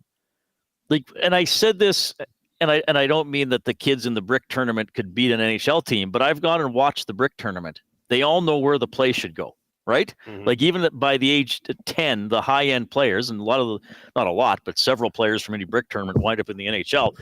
So they're the best of the best. They're on the path to play pro. They all know where the play is going to go. Yeah. But the Oilers seem like, oh, gosh darn it, I've got the puck. I wonder if I should give it to a teammate. What is this disc on my stick? Oh, there's a couple teammates to pass to. Well, and I wonder which one I should give it. Like that's how it's almost like it seems like they're processing the game that slowly. But that's saddening that what you're saying actually resonates and makes sense. Even though you're doing it in a satirical way, that's how bad it is. Isn't that the truth? At times, yes. Now, again, but how can that's the other thing? How can there be so much ebb and flow to their game? I mean, you could make a case that the first period of these last 3 games have been good for the Oilers. Then it just seems to fall apart. Yeah, I thought the middle part of the first period against Winnipeg was good. I can't even remember the first period against Chicago. That first 13 minutes against Winnipeg was pretty darn good hockey. They were clear, in my mind, they were clearly the better team in the first period against the Flames. Yes. And even I would say the first half of the second, and then it was just all of a sudden they don't have the puck and they're not getting shots on goal, and Calgary and Anderson walks in, and who was the last guy he walked around? McDavid. Bad. Now again, I'm not players make mistakes. Players get beat. Yeah. Anderson, as much as I think he's a phony with some of the physical stuff, and I didn't like going skating up to the glass and yelling at Oilers fans after he scored. He's got some talent. Yep. So he is going to beat players. Well, but they made him look like Bobby Orr on the play. And guess what? Connor McDavid's going to get beat from time to time. Sure. He's not superhuman. But when you're struggling with everything else and you're not scoring and you get the guy walks in, I believe the word is compounding. Yes. Right? All right. We're going to keep giving you clues for the mystery athlete of the game for Hudson's, Canada's Pub.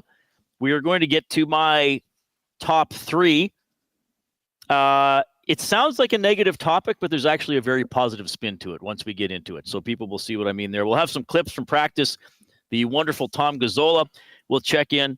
Let's go back to the EST Global HQ, a sports update with the Coupe for Paramount Flooring.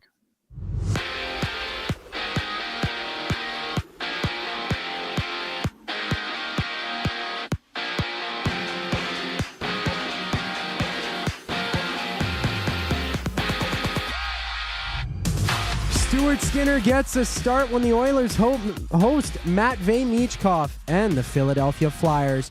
Join Tom Gazzola and Hernan Salas for the GCL Diesel Oil Stream pregame show live at 7 only on Edmonton Sports Talk. Other games have the Golden Knights and Caps, a Kraken meeting the Preds, the Stars hosting the Sharks, and the Wild with the Blues. As per Farhan Lalji, Vernon Adams Jr. gets a start for the BC Lions this week against the CFL leading Montreal Alouettes. And Tom Brady officially becomes a 5% owner of the Las Vegas Raiders after waiting 17 months for approval on his original agreement back in May 2023. In the NFL, Giants star Andrew Thomas is visiting with foot expert Dr. Robert Anderson with his status to return this season now up in the air. Aiden Hutchinson and Kyle Pecco hit the injured reserve for the Lions as well. Amari Cooper is off to the Buffalo Bills in exchange for a 2025 third-rounder and a seventh-round pick in 2026. The Bills also receive a sixth-round pick for next year. It's Yankees-Guardians in Game 2 of the MLB Championship Series, with the Guardians looking to tie the set 1-1. This sports update has been brought to you by Paramount Flooring. Paramount Flooring is your full-service flooring and tile supplier, proudly family-owned and operated. They provide flooring to fit your lifestyle and budget. Whether you're a homeowner, renovator, or builder, Paramount Flooring has got what you're looking for. Visit their showroom that's open 7 days a week at 10707 184th Street. Paramount Flooring. Flooring for the life you live. The Reid Wilkins Show with Jay Milne continues just after the break. I'm Zachary Kubish, and that was your sports update. Ready for an unforgettable sports experience? It's the EST Flyaway to LA. Presented by the 780.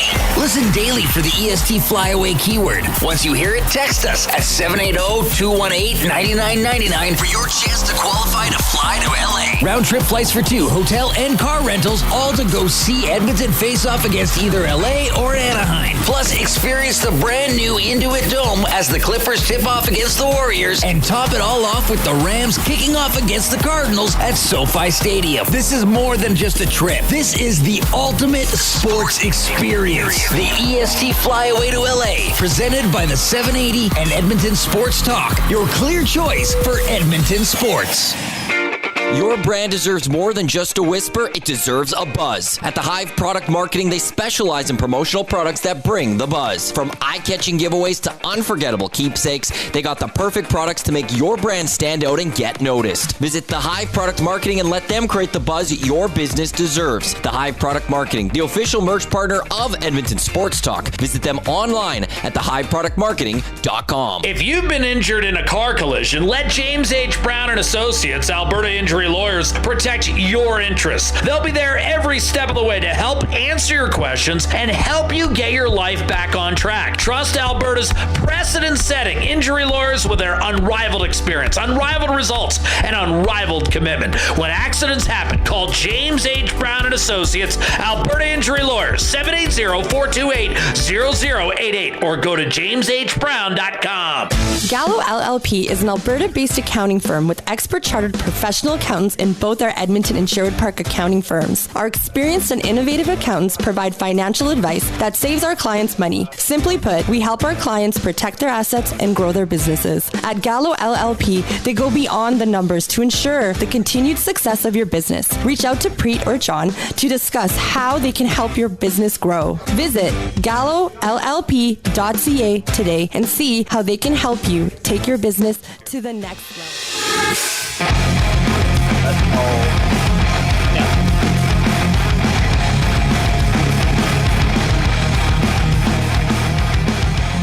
Wow. Oh, hey, everybody. We're at Sit and Sleep as the James H. Brown studio is mobile. James H. Brown, personal injury law firm, the heavy hitters of injury law.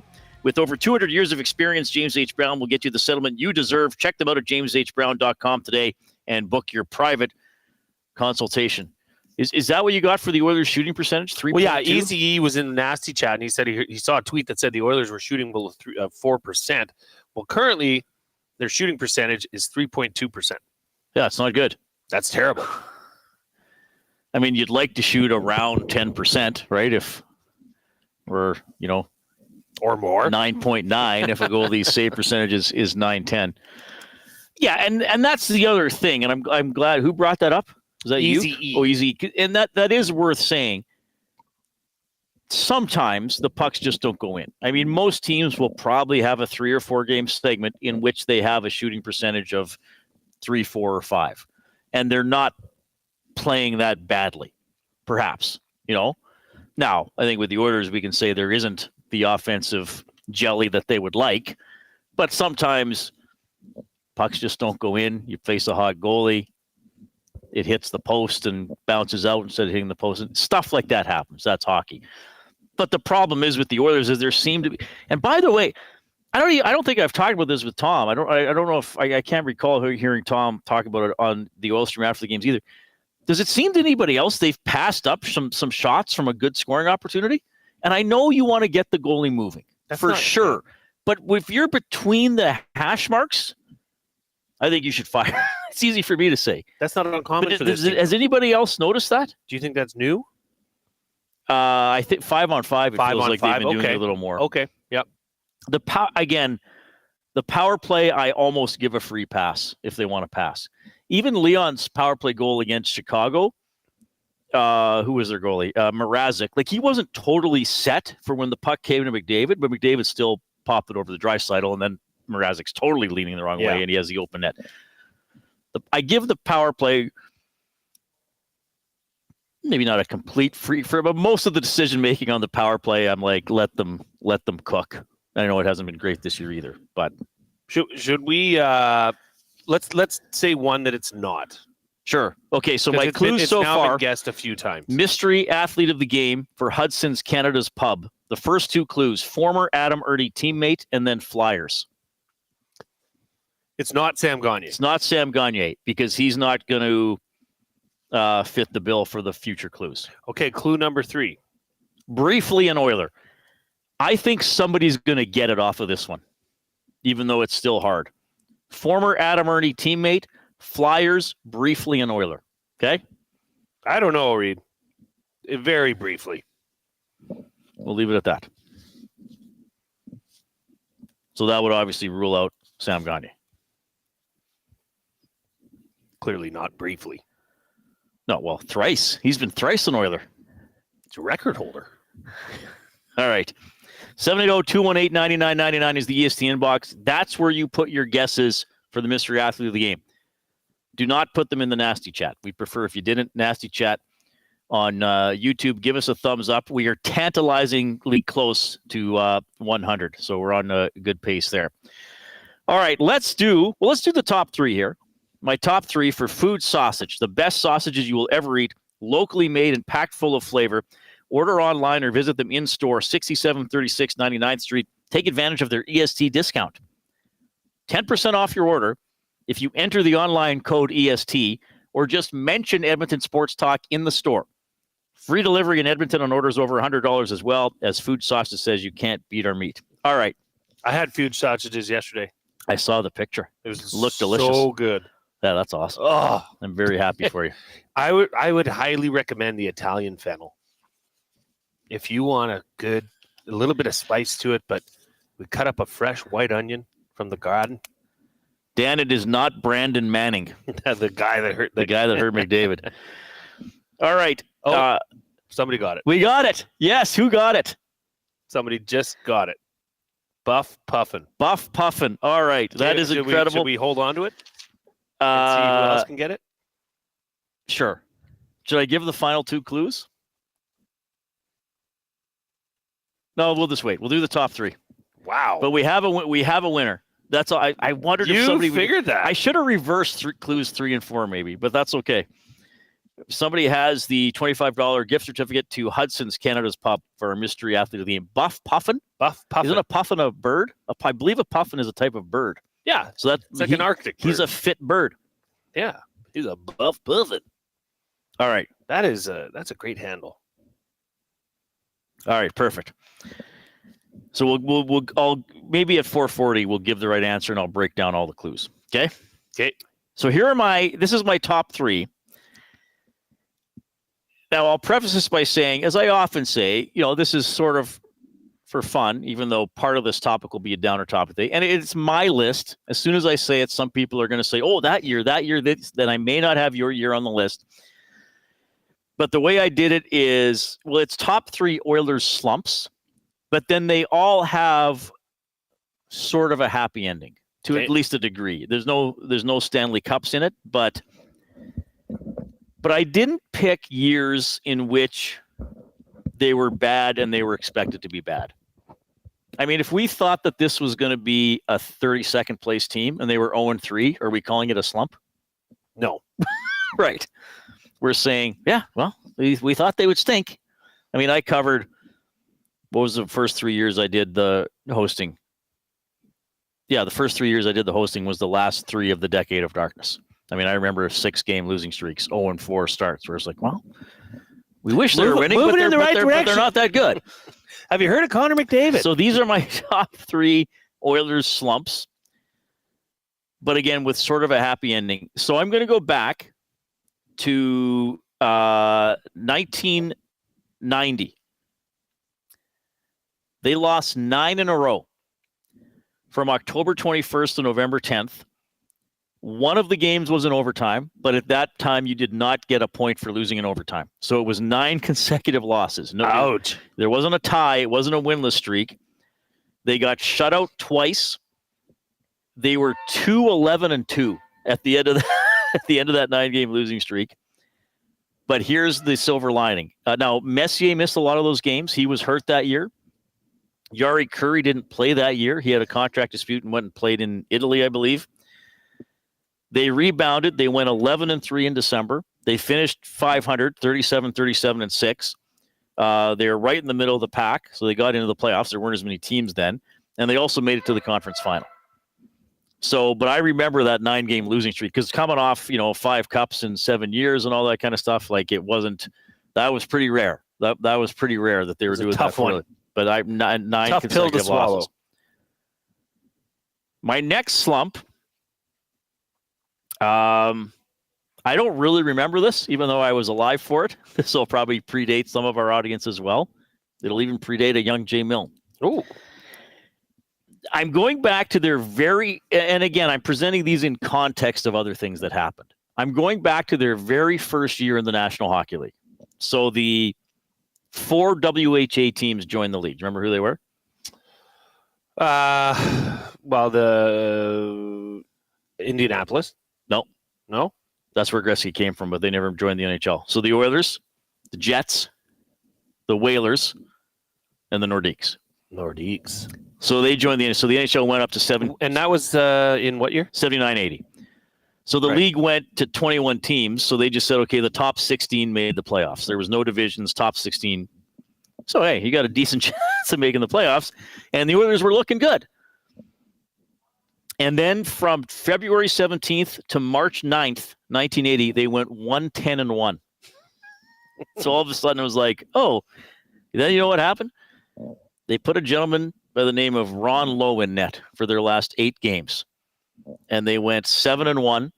Now, they didn't have a great record, 28, 37, and 12, but they made the playoffs. Actually, I think I got that record wrong because that's a goof up. But they made the playoffs as the 16th seed and played the number 1 Flyers, and they were swept in 5 games in the first round. But after what appeared to be a season-crippling slump late in the season, they rebounded. So it had a 28, what was the record? 28, 39, and 13. That's what it was.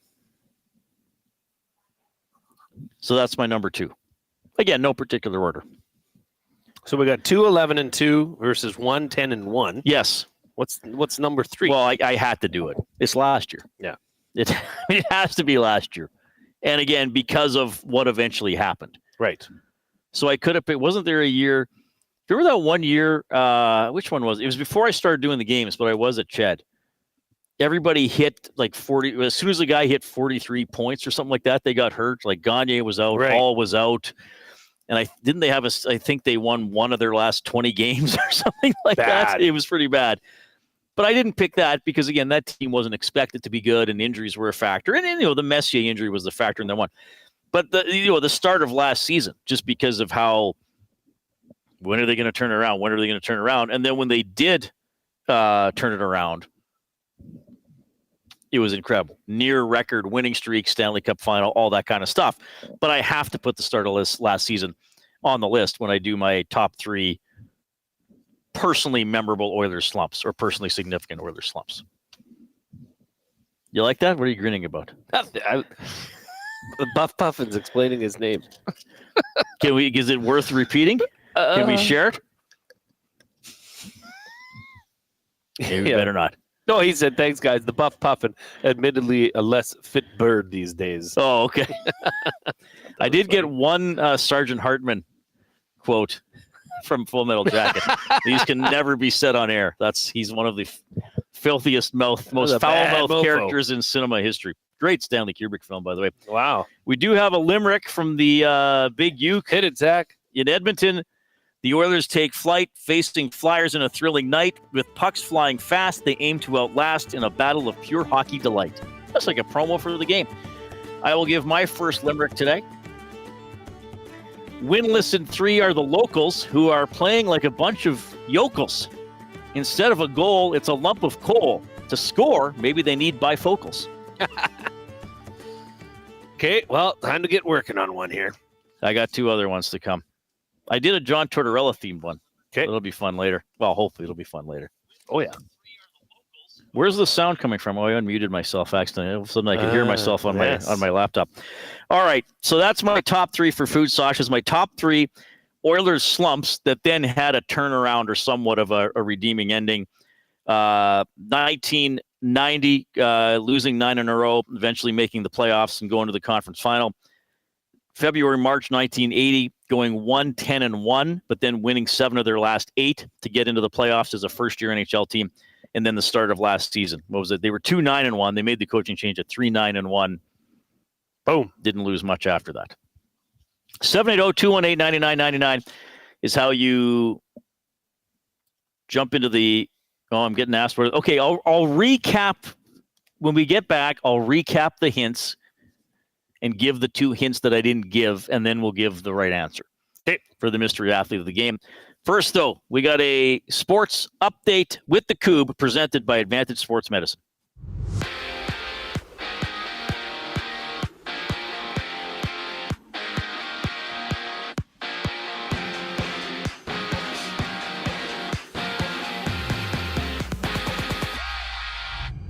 Stuart Skinner gets the start for the Oilers when they host Matvei Michkov and the Philadelphia Flyers. Join Tom Gazzola and Hernan Salas for the GCL Diesel Oil Stream pregame show live at 7 only on Edmonton Sports Talk.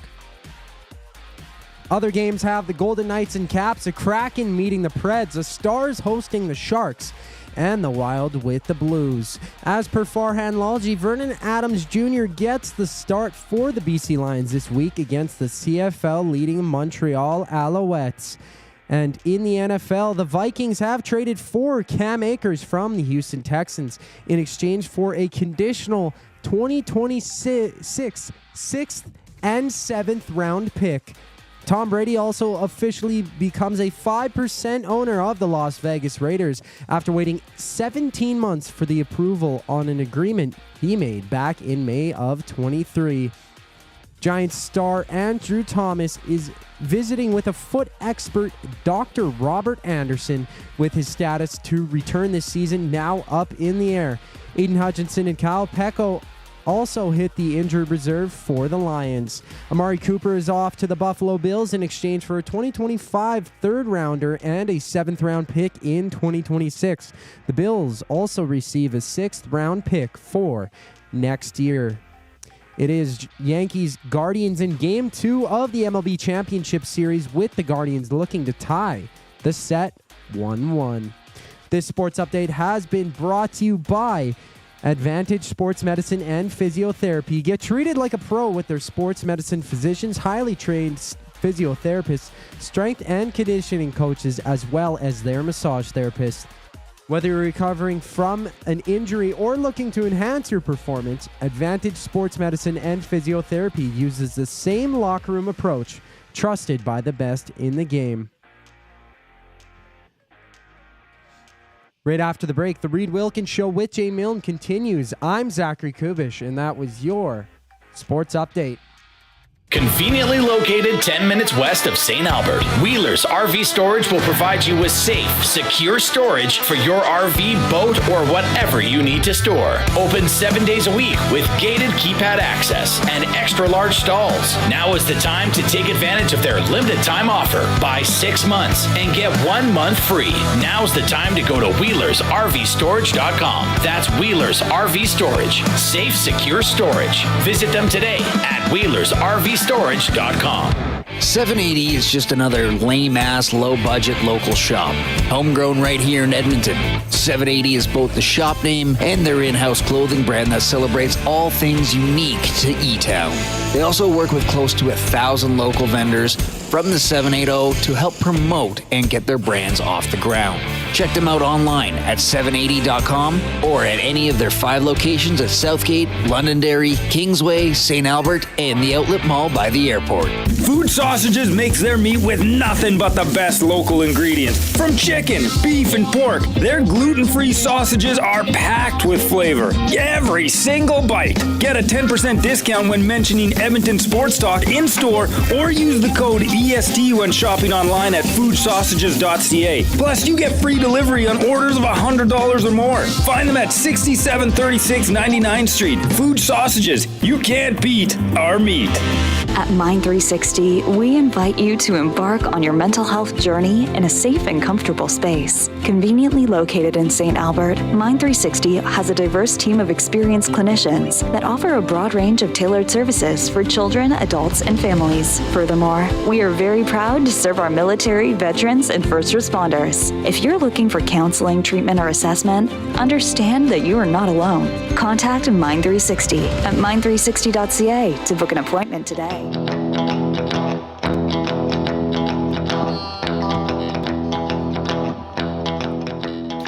Oilers Flyers, 8 o'clock at Rogers Place. We are at Sit and Sleep. Yes, and half that word is sleep. Well, actually, a third of the name is sleep. Ampersand is a word, which is part of their logo. So I guess a third of it is sleep. Discover their mattresses. They've used cutting-edge technology to find the right mattress for you.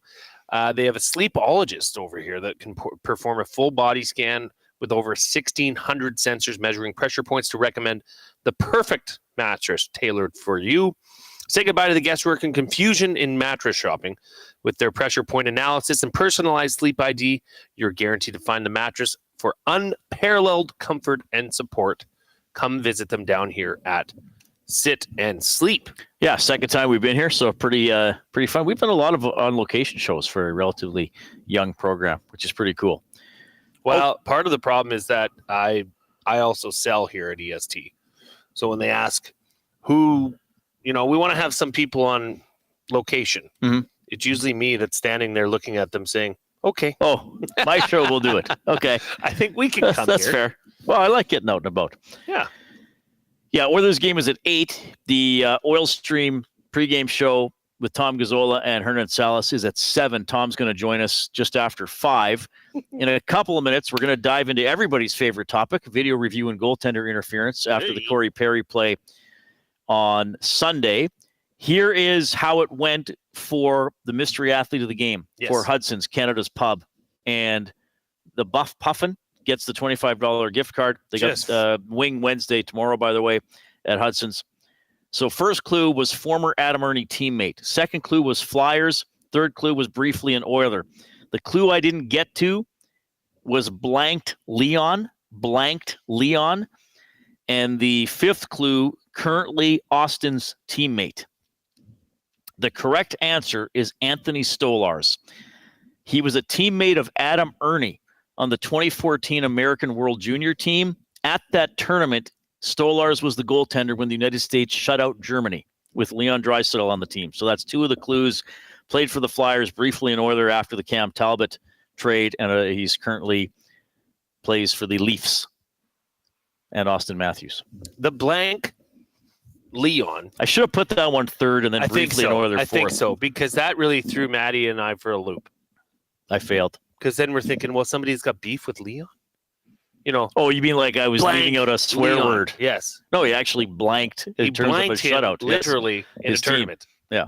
Yeah. That would have been a hard one to get. Anthony Stolars. Because it would have had, like, blanked Leon. What would you say? And he won the Cup last year. Mm-hmm. He played in game 4 after Bobrovsky got pulled. So there it was. We're going to do that every game day. Weekday game day. Yeah. Here on the Reid Wilkins Show with game Milne. day. That's right. Where are we going here? Oh, yeah. All right. This will be fun. Coob, do you have the video ready? Yep. Just texted you. Oh, sorry. He said he texted me already. That's hey, Coob. Is that how the phone works? People can write you a little letter? Coob, are you able to join us? How are you doing? We haven't even talked to you today. Can you hear me? Yeah. Okay, because last time there was some issues. No, I'm doing good. Afternoons went well, and we're having some Fuge sausage as well a little bit earlier. Kind of jealous that you guys get to sit and sleep there. And sleep. Yeah, we nap during every commercial. Reid and I have been sleeping together every commercial.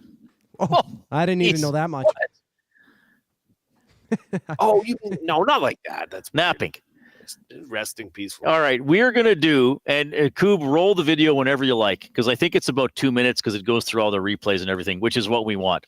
We may even, for the people on YouTube, it's the Corey Perry, or the people not on YouTube, it's the Corey Perry goaltender interference call.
Was standing still, but he jumped into another spot, and he got called for charging. And a lot of people just keep rolling it, Zach. Yeah. And a lot of people said, well, how could that be charging? He's standing still. Go to the rule book. It says if you jump to deliver a body check, you can be called for charging. So technically it was right. And there, Zach Hyman had that 1 year with 4 or 5 disallowed goals. And usually when I would look in the rule book, I would something intuitive that makes me think it shouldn't. But to me, this is a goal. I mean, the shot comes from the line. Perry has established himself in front. Does he have half a skate in the crease? Yes, probably. I have interviewed Kelly Rudy many, many times, and he's a former goaltender, and even he has said, you shouldn't be able to go in there and bump a goalie or body check him. But he said, when I played, I thought I got a battle for position. Sure. The crease is, yes, it's a hard line on the ice, but it's also a gray area. A guy might be sneaking in there as a goalie. I got to fight and claim that. Well, and you could see, that he clearly is able to reach and punch for it with his blocker. So he's not impeded there. No. Corey Perry made a beautiful tip. That is a world-class tip. Are his skates in the crease? Yes. His left skate was in the crease. But the thing is, this is creating a dangerous precedent. Because now you have to call that every time. The goalie had enough time to reset his feet, to stand up. He saw the puck coming. He went to punch it. And the telltale sign for this, for me, is that the goalie didn't say boo after he got scored on. The goalie did not react like a goalie that had been interfered with or that thought he was interfered with. You know that right away. That goalie stands up. He's swinging his stick. He's going to talk to that ref. This goalie sat in his crease and said, darn it, that was a great tip. Mm-hmm. That tells you everything you need to know. Why are you impeding on this? Why are you stepping in? It's like that penalty that they threw pass interference late in the Elks game. Mm-hmm. Keep your damn flag in your pocket. Yeah. By the way, we're just for people asking, we're running this without sound on YouTube so we can talk over it. This kind of makes the most sense to do it that way. Yeah, and that's what bugs me about this one. But this came now after a review. Is that to me, I've seen goals like this that have been allowed. Well, and trust me, Reid, we're going to see goals like this that are allowed. And it also... Because there's no consistency with this stuff. And this is the problem, and I know this has been talked about a lot. The NHL takes offense off the board. The offside challenge has done it. I used to complain incessantly about the offside challenge the first couple of years. I've now accepted it because the large majority of the time it is black or white. Though, if anything, to me, the offside challenge has proven how good the linesmen are because most of them are offside by the width of a puck or less. Arvidsson was quite a bit offside, quite frankly, on Sunday. So I guess you could argue, well, those need to be overturned. But look at when he extends his hand to punch it with his blocker, right? There's nothing's impeding that. Yeah. Right? Yeah, I agree. And this one, and I know we're in Edmonton and it's an Oilers-centric audience, but if I saw this in another game, I would think, oh, that's a goal. I wouldn't even think it was. And I said this to Tom after the game on Sunday, Perry wins positioning against Rasmus Andersson. Yes. And Rasmus Andersson is bailed out by the challenge. Right. Like Perry wins position, gives him a little cross check to push him away, and Andersson says, okay, I guess I'm not that interested, and leaves the guy alone in front who tips it in and scores. That's a frustrating one. The Arvidsson one on Saturday, to me, that was goalie interference because he's entirely in the crease and he did bump a guy who happened to hit the goalie. Again, I will take Arvidsson doing that. The Arvidsson offside on Sunday, I know that's a different rule. I'm still not a fan of the offside video review either. I guess I've just come to accept it because I don't think it's going away. So a couple of things. I don't feel that the rule was properly enforced on this Corey Perry goal. I don't think that's the spirit of the law. I'm not even sure that's the letter of the law. There are a lot of them when I've looked into it that it is the letter of the law, even if people don't like it. But and I said this to Tom after the game, and I'll repeat it here because I do think it's worth remembering. Because when something like this happens, Jay, the first instinct of fans is, we hate the refs. We hate the refs.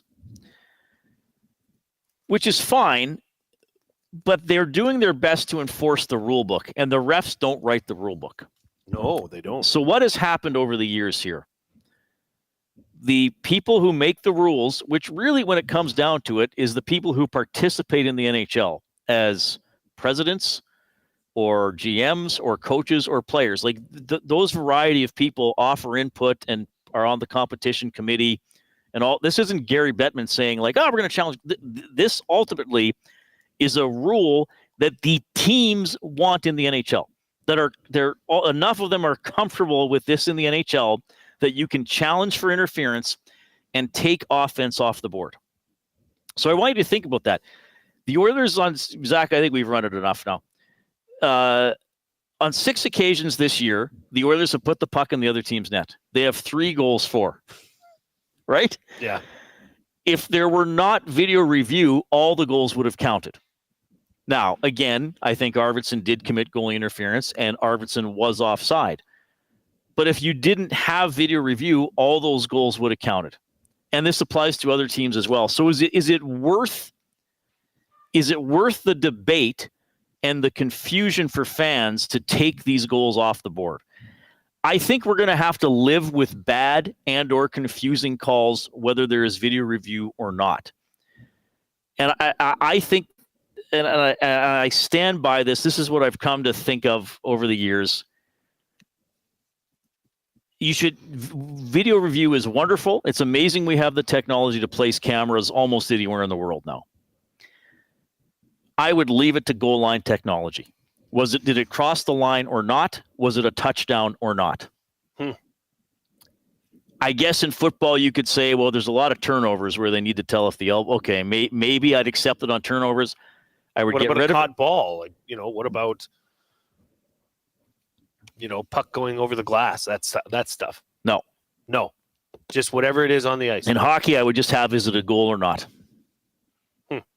Because now this year you can challenge to overturn a puck over the glass penalty. Yes. Right? You can't add one. You can overturn one. Yeah, okay. I don't know if I'd go that far.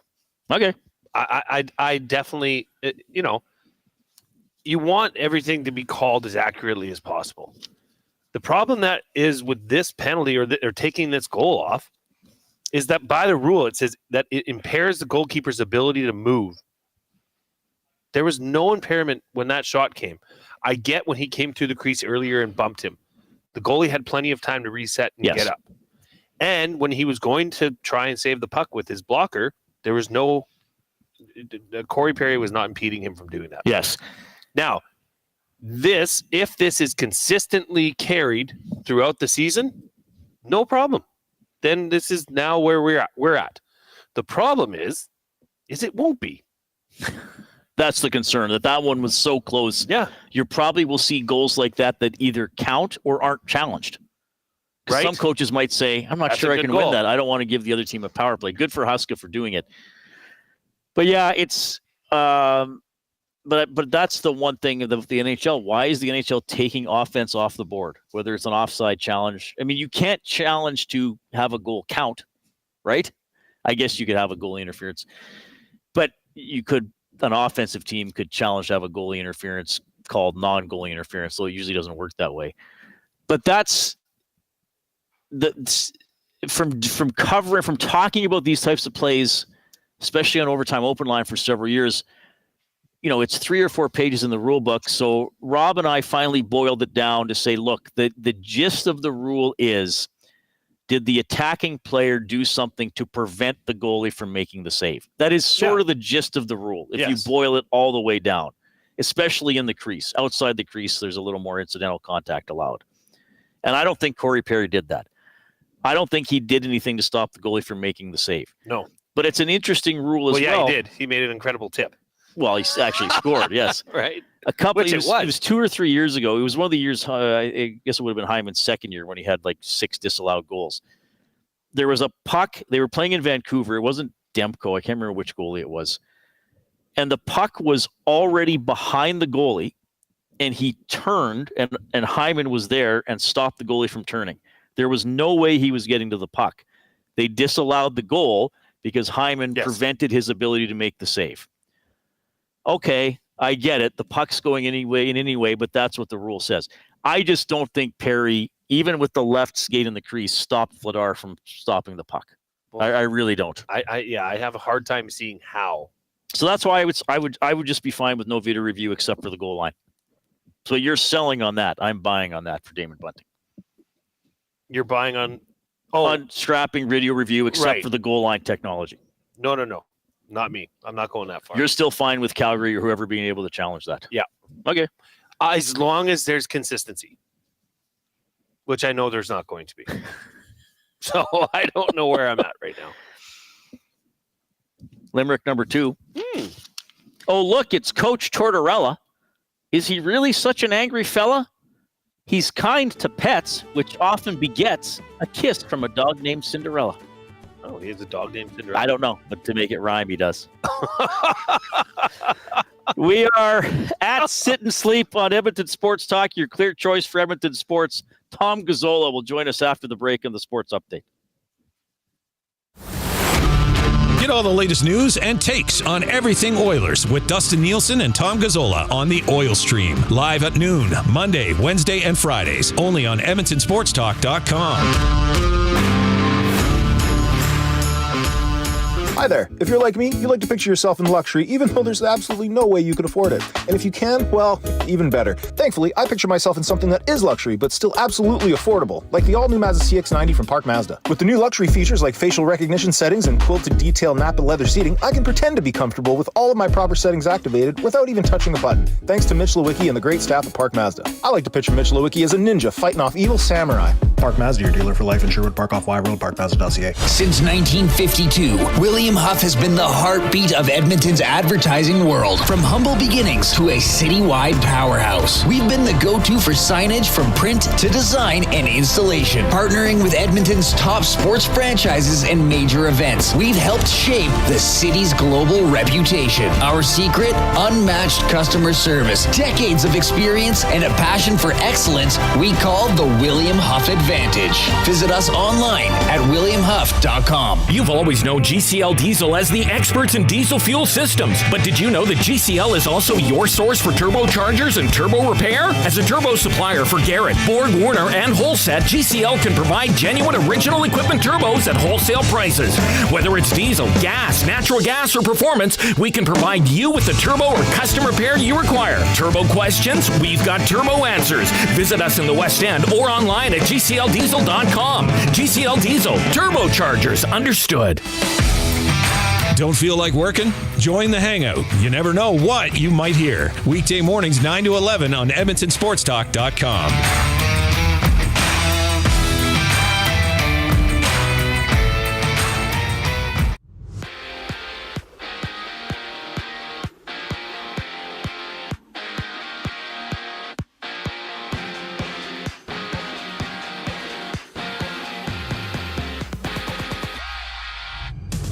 Matvey Michkov and the Flyers taking on the winless Oilers. Tune into the GCL Diesel Oil Stream pregame show with Tom Gazzola and Hernan Salas live at 7 o'clock, only on Edmonton Sports Talk. There's 8 other games on tap, including the Canucks with the Lightning, Hurricanes battling the Devils, the Flames hosting the Blackhawks, and the Panthers meeting the Blue Jackets. It's Vernon Adams Jr. getting the call for the BC Lions when they take on the Montreal Alouettes this week. In the NFL, Cam Akers is off to the Vikings in exchange for a conditional 2026 7th and 6th round pick. Before the trade, Akers had 40 attempts and 1 touchdown for 147 yards this season on the Texans. Tom Brady has now been approved to become a minority owner of the Las Vegas Raiders, agreeing to become a partner 17 months ago.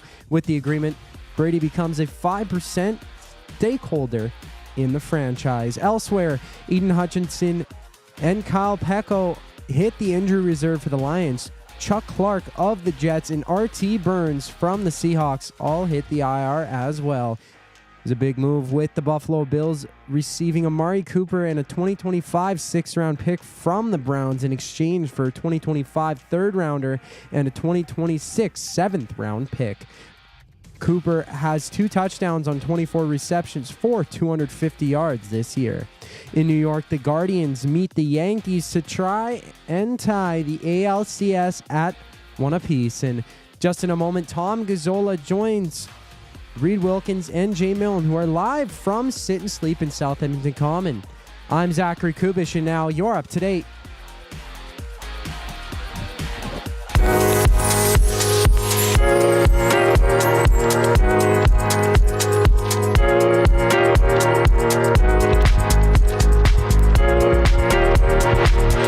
I just have a pretzel bite. Thank you for feeding me, Jay Milne. You got it. What I'm here for. We're at Sit and Sleep. Our off-topic topic earlier for William Huff was, do you have a throne in your house? Do you have a place that you always sit, even if you have company? I do. I appear to be in the minority.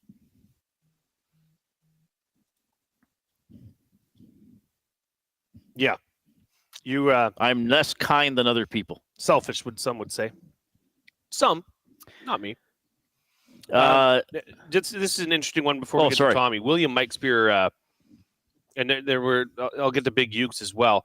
You guys had Sean McIndoe on. That's Down Goes Brown, Yeah. for those that remember, last week. And he had a good article a while ago about goalie interference. Basically, if a player is in the crease and touches the goalie, it's interference. When I saw the replay, I knew it was coming back, same as the New York Rangers called the night before. They're actually pretty consistent, Kessler notwithstanding. Having said that, I was frustrated with the non-call on the slash on Skinner. And being another fan, I just know there will be a call that will be missed on interference on Skinner at some point. Cheers, William Mike Spear. Well, that's what made that sequence even worse, because then Backlund slashes Skinner. And I wonder if the referee thought Skinner took a dive. But I think by Skinner's reaction and then going to the ref at the end of the period, he actually was. Well, you know why? That's a reaction of a goaltender that actually had a penalty taken against him. Right? And Big Uke says, if you can't see, it is a 100% opposite of the call in a small window with a few reviews and slow-mo, then call stands. Well, that's another thing people talk about, is putting a time limit on it. Dr. Nutsy Dielson says Oilers have been outworked every game.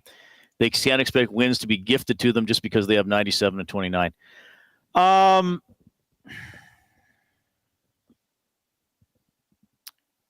I don't know how much of the Oilers' problems is work ethic.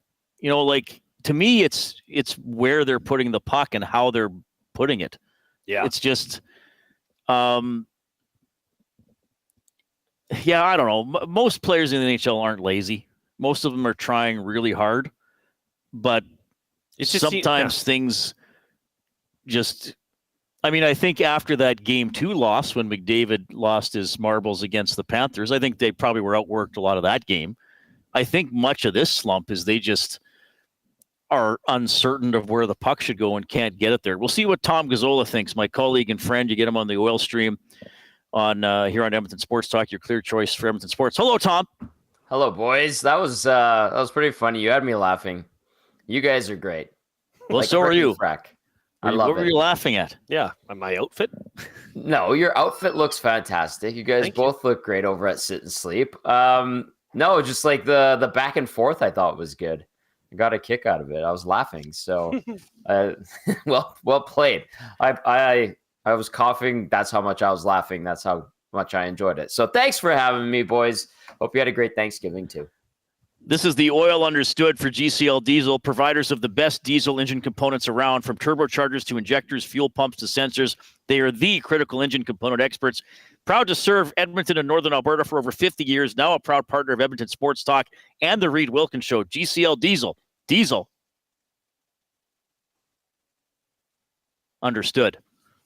All right, so let's start with that in the conversation, the comment in the Nasty Chat. Is this a work ethic issue to you for the Oilers, or are there other things plaguing them here at 0-3? I think there's a lot of things plaguing this team, and work ethics, one you could throw in there and be like, well, yeah, they're not working hard enough. They seem to work harder, and they're trying. Mentally, they make terrible decisions. That leads into what you were saying with where they're putting the puck. You hear the players talking about their movement, and then people have discussed about how Edmonton looks slow. That's something that we talked about on the post-game show over the weekend.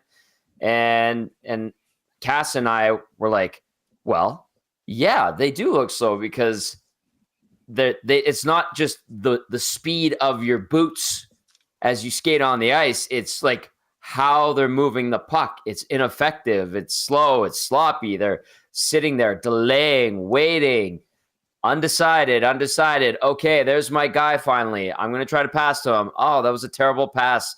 Now they're going to regroup and come back at us. Like, there's been so many things that have led to this 0-3 start. And I'll throw in that McDavid, Draisaitl, Nugent-Hopkins, Hyman, those guys haven't been particularly great to start the year. And I know you guys were talking about Ekholm and Bouchard even earlier in the show, and I agree wholeheartedly. Those guys need to be your best guys. It'd be nice if, your third and fourth line could help you win, and it's not always the top dogs and the superstars. But in most hockey leagues, anywhere you play, your best players on your team at any level, at least 85 to 90% of the time, have to be the guys leading the charge for you guys to be successful. That's just hockey. Like, there's the off night that, somebody else steps up, and that's great. It's good to have that. Good teams do get that, but most of the time it needs to be your star players on whatever team you play on in any league all across the world. Anyway, I'm ranting. No. Rant away, Tommy. That's what this show is all about. Now, all right. Obviously, the talk of the town today was the lineup shuffle. Moving Draisaitl up to the top line, elevating Podkolzin to the second line, and then obviously dropping Skinner. Where do you come out on that? From your perspective, is this too soon? Or is this, hey, something's got to happen now? What's your take on that, Tommy?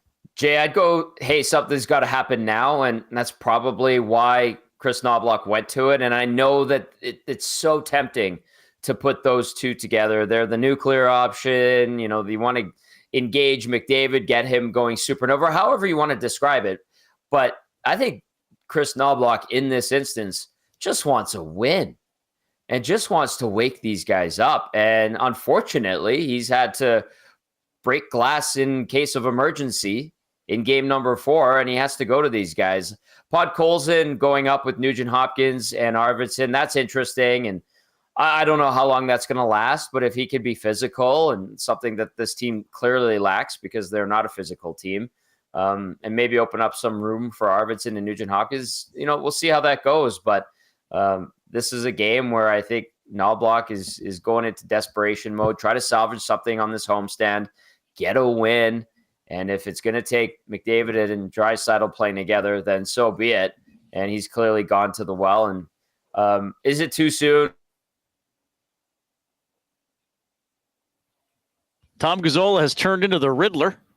Giant question mark. There he is. Now he's back. Okay, Tom, when you slide the little thing over your camera, you go away. All right, continue. The little thing over my camera. I don't know what happened there. But anyway, I just said, I wrapped up there with just, I think Knobloch just wants to get the win. And he's gone to this very early. And I agree if people say it's too soon, but they need a win. They want to win. And this is one way to try to get it. And if it wakes those big guys up, all three of McDavid, Hyman, and Draisaitl, then great. So yeah, I couldn't agree more, Tommy. Something to just rattle their cage and get them going. Now we move down to the defensive side of things, and this is now the third different player in as many games to start with Nurse in Stetcher. Mm-hmm. Is this a Stetcher, Emberson, Dermott problem, or is this a Darnell Nurse problem? Great question. I'll start by saying Darnell Nurse hasn't been particularly great this season. I think this kind of highlights too, the lack of strength on the back end, specifically on the right side. And I think, Mark Stewart and Paul Coffey and Chris Knobloch are just trying to find something in terms of chemistry for Darnell Nurse. And I'll even throw in Brett Kulak. Brett Kulak's pretty steady, but he's had to play with a bunch of different partners in the early part of this season. And it's, maybe Jay, it's an all of the above type answer, but it'd be great if a couple of these guys could find some chemistry with one another. And we do know and have heard that the plan is for there to be a rotation. And then the other thing, like Travis Dermott did not have a great night against the Flames, and him getting the seat in the press box tonight, when you look back at it, you go, yeah, I can see that, because they want Emberson to play. They need to get him reps, whether he's playing with Nurse or he's playing with Kulak. Like, he needs to find his game, get into a groove with this team. There's a lot being asked of him, and he's only played 32 NHL games. And that's why, I think we've talked about it a bit on the pre and post game show. It's like, this is why we're being very hesitant to heap praise and expectation and this and that on Ty Emberson. It's because he's got to find himself here, guys. And the reality of that has kind of hit right away, unfortunately. I honestly think that this, platoon of Emberson, Stetcher, and Dermott, if the other guys get their heads out of their collective butt, start playing solidly defensively as a 5-man unit. And yes, getting some saves, although I thought Skinner was good the other night in goal. I think this patchwork D could be adequate enough to get them through, put them in a good spot by the deadline, and make that impact trade for a solid right shot D man. Right now, it ain't happening though. No. Well, I mean, Nurse has missed a few easy breakout passes. Oh, but again, is he the only one missing passes? No. I mean, Bouchard and that's the thing. Like, has Bouchard? I don't think Bouchard has attempted a slap shot this season. No, I don't think he's trying to toe drag. I know guys get in the shooting lane, and he's good at that little toe drag, but then he's not firing the wrist shot either. And that's the thing. It's just so tentative and disjointed to me. Mm-hmm. And that's why to the listener who wrote in, well, it's work ethic. Well, to me, that's not work ethic. Like, work ethic is you didn't finish back checking when you knew where you were supposed to be, or you're not fully engaged in puck battles. Mm-hmm. That's my definition of work ethic. To me, failing to shoot when you have an open shooting lane, that's not work ethic. That's something in your mind or a confidence level thing where you're like, oh, what am I supposed to do? And I said, did you hear when I was in the stands this morning? And I was talking to somebody else, and I said the Oilers look like when a game is played on really bad ice. You know, like some American building that's had 5 basketball games and 3 hockey games in the span of 6 days, and neither team can make a pass or control the puck. Yeah, that's what the Oilers look like. But it's only them. So I'm not saying it is the ice. I know it's not the ice, but that's what they look like. They look like they're trying to control a puck on bad, choppy ice. And that's the strangest thing for me is because I would, like I said to you after the game on Sunday, they should know where the puck is supposed to go. They should know what the play is, but it doesn't.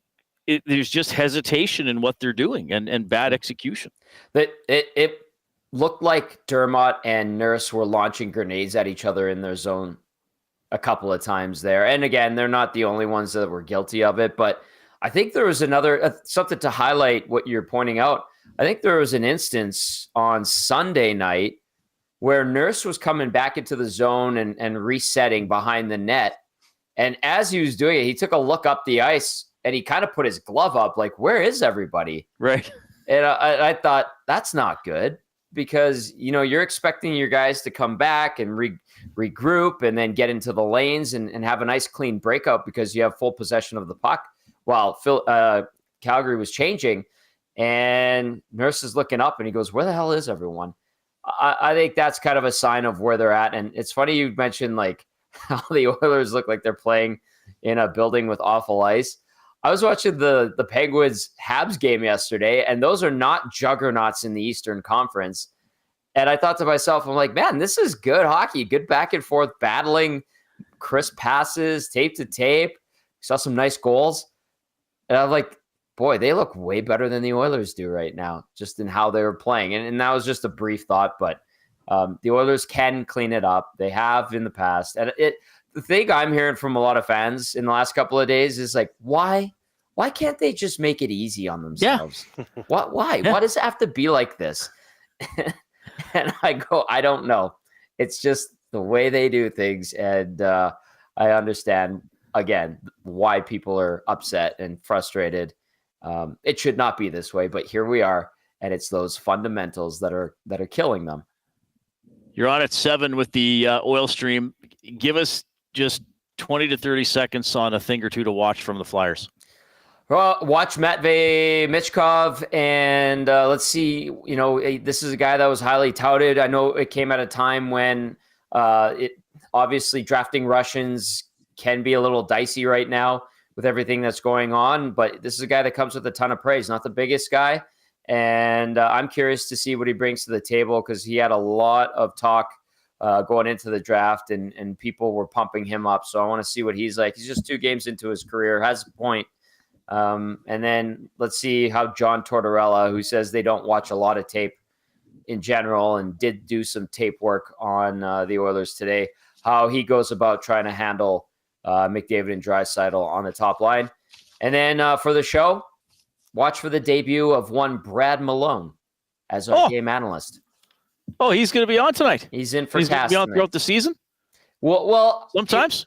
Sometimes. I mean, Belsey and Gager were tied up because those are our go-to guys when Cass is away. And I said, we got to go to the bullpen. Let's go to someone who knows these guys well. And Bugsy just retired. You'll recall, played on the team 2 years ago. And he's got a lot of thoughts. He's been very active in our group text. And he's got some graphs and some charts he wants to show. And graphs? We're going to do it. What charts. Bugsy wants, Bugsy gets. He's like part of my limerick. I should read you my limerick then, Tom. And now that you're saying charts and graphs. Do you mind? Go ahead. He's Irish. He would love that limerick. Just like cue my music. It's coming. The Oilers are off to a rough start. Some would say their losses are becoming an art. Wouldn't be the first time to start slow, but if you feel the need, go scream in your pillow. But fear not. It can't continue on this way. Just need a F around and find out flowchart. That's great. That's really good. Thank you. That works seamlessly, Tom. Thank you. All right, Tom. I'll see you at the game tonight, and I can hop on after if you need me. All right. GCL Diesel, Oil Stream pregame show, 7 o'clock. This has been The Oil. Understood. Nice dramatic Thank pause. you, Tom. Love having Tom on the program. Oilers Flyers at 8 o'clock. Generally, one of the better supported American teams I've always found in terms of fans in the building. Philadelphia. Yeah. I mean, they've had a couple of cups in the 70s. They were good through most of the 80s and 90s. They've been a pretty good franchise overall. Philly, pretty Boston. loyal fans. Boston would be up there. For American teams? Yeah. Chicago. For some reason, the Islanders. LA. Too. No, the Islanders are dull when they come. Well, they have a few maybe, but LA, yeah. I just go off jerseys I'd see in Studio 99 too for the last several years. Detroit? Pitt now. Pitt, Detroit, because they were good. Yeah. They had Crosby, Yzerman. Rob Brown played for Pittsburgh. That's right. Legend. Legend. Mario Lemieux, as Bill Clinton called him that at the White House. Never heard of him. It is time for Fly Away to LA, presented by the 780. Our keyword to be our fourth and final qualifier today. We're doing 4 people each weekday. Nielsen Show, Hangout, Hernan and Gager, and then this show. We're also going to qualify one person every Saturday on Hello Hockey. This goes on until November 28th. We will give the trip away on November 29th on Dustin's show. The trip is December 26th to the 30th. You get a flight for 2 to Los Angeles with a hotel and rental car, possibly driven by Matthew Iwanek. What? You get tickets to see the Clippers play the Warriors. The Rams play the Cardinals, and you'll also see an NHL game featuring Edmonton. All presented by the 780, a homegrown local shop right here in Edmonton. 780 is both the shop name and their in-house clothing brand that celebrates all things unique to E-Town. They also work with close to 100 local vendors from the 780 area code to help promote and get their brands off the ground. Check them out online, 780.com. It's the word 7 and then the numbers 8 and 0.com. 5 locations: Southgate, Londonderry, Kingsway, St. Albert, the Outlet Mall by the airport. Text in. You have to text, not nasty chat. Text in 780-218-9999. The keyword is jersey. We'll give you a few minutes, and then we'll pick and talk to our qualifier for today. We are live at Sit and Sleep, South Edmonton Common, Edmonton Sports Talk. Your clear choice for Edmonton sports.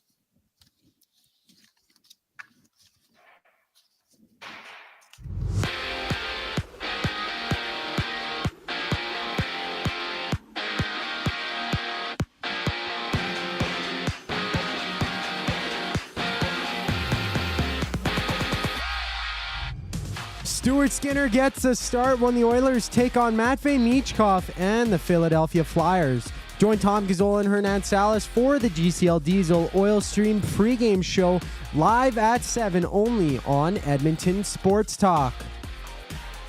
3 games are on right now. With the Canucks up 1-0 against the Lightning, the Capitals leading the Golden Knights 1-0, and the Hurricanes and Devils are scoreless early in the first. Puck drop just went underway between the Panthers and the Blue Jackets before it's the Wild and the Blues battling. The Kraken then meet the Predators before the Sharks duke it out against the Stars, and the Flames host the Blackhawks. As per Farhan Lalji, Vernon Adams Jr. gets the start this week for the BC Lions when they take on the CFL leading Montreal Alouettes. In the NFL, Cam Akers is off to the Vikings in exchange for a conditional 2026 7th and 6th round pick. Before the trade, Akers had 40 attempts, 1 touchdown for 147 yards in the Texans uniform. Giants star Andrew Thomas is visiting with a foot expert, Dr. Robert Anderson, with his status to return this season now up in the air. It was Tom Brady officially becoming a 5% owner of the Las Vegas Raiders after waiting 17 months for approval on an agreement made back in May of 2023. It's Yankees Guardians in Game 2 of the MLB Championship Series, with the Guardians looking to tie the series up at 1 apiece. I'm Zachary Kubish, and that was your EST Sports Update. The Reid Wilkins Show with Jay Milne continues just after the break. Ready for an unforgettable sports experience? It's the EST Flyaway to LA. Presented by the 780.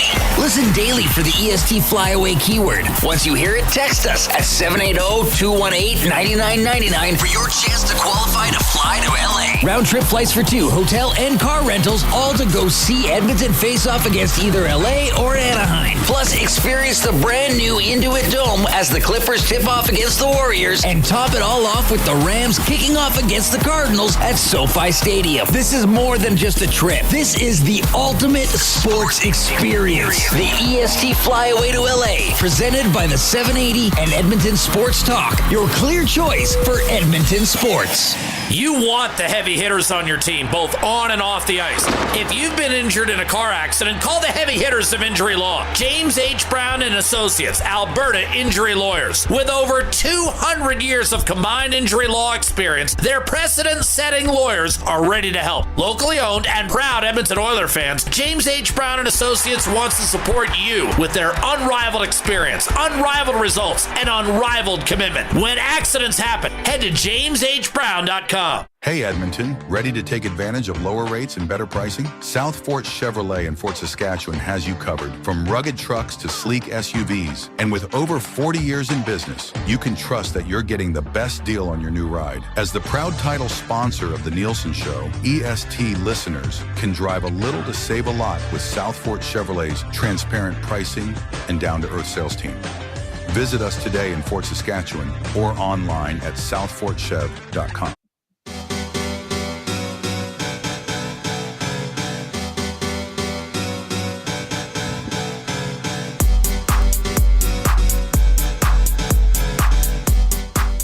Oh, we're here. How's it going? I see a trade suggestion to bring Ryan McLeod back. I do not think that would happen. I share Ro Nelson's thought. Good that Brad Malone will be on tonight with Tom and Hernan. I always enjoyed interviewing Brad over the years, both when he was with the Oilers and with the Condors. A lot of guys who came up through Bakersfield. I remember Yamamoto, spoke very highly of him as a. I remember the great line Malone said to Yamamoto when he got called up, "I'm going to miss you. Hope I never see you again." Sure. That's a fair way to put it. Fair. Absolutely.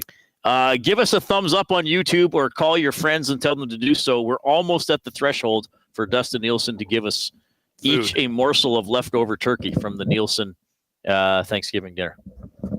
So he was mad at us, that we don't like turkey? He thought it's not that we hate turkey. It's just not our favorite. Nobody said we hate it. We just prefer ham over turkey. I think,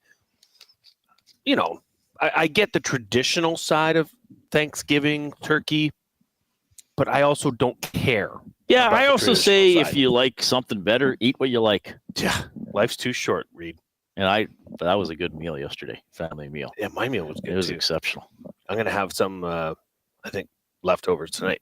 The nice thing for the ham, too, mine are gone. It was a spiral ham, so you can cut it off the bone, and it's like perfect size pieces of sandwich meat for the girls' lunches. Oh, neat. Nice ham sandwich. Who doesn't like that? Yummy. Is it Reese on the line, Zach? Yes, sir, it is. All right, Reese, you're the qualifier for the 780 EST flyaway to LA. Going to give it the trip away on November 29th. How's your day going? Beautiful. So good. How are you guys doing?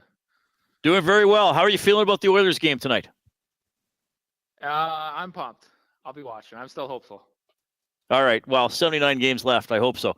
Have you ever been to Los Angeles before? Got it. Yeah, I've been to Anaheim. Disneyland? No, actually just for Angels and for a Ducks game. Oh, nice. Okay.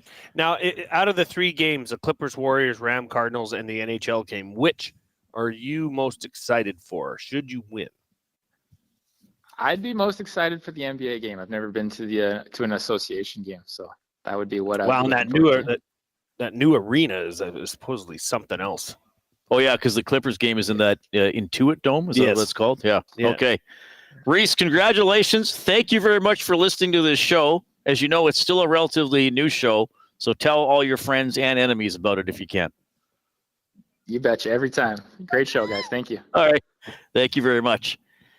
We're getting our turkey from Dustin. We just crossed the threshold. That's sweet.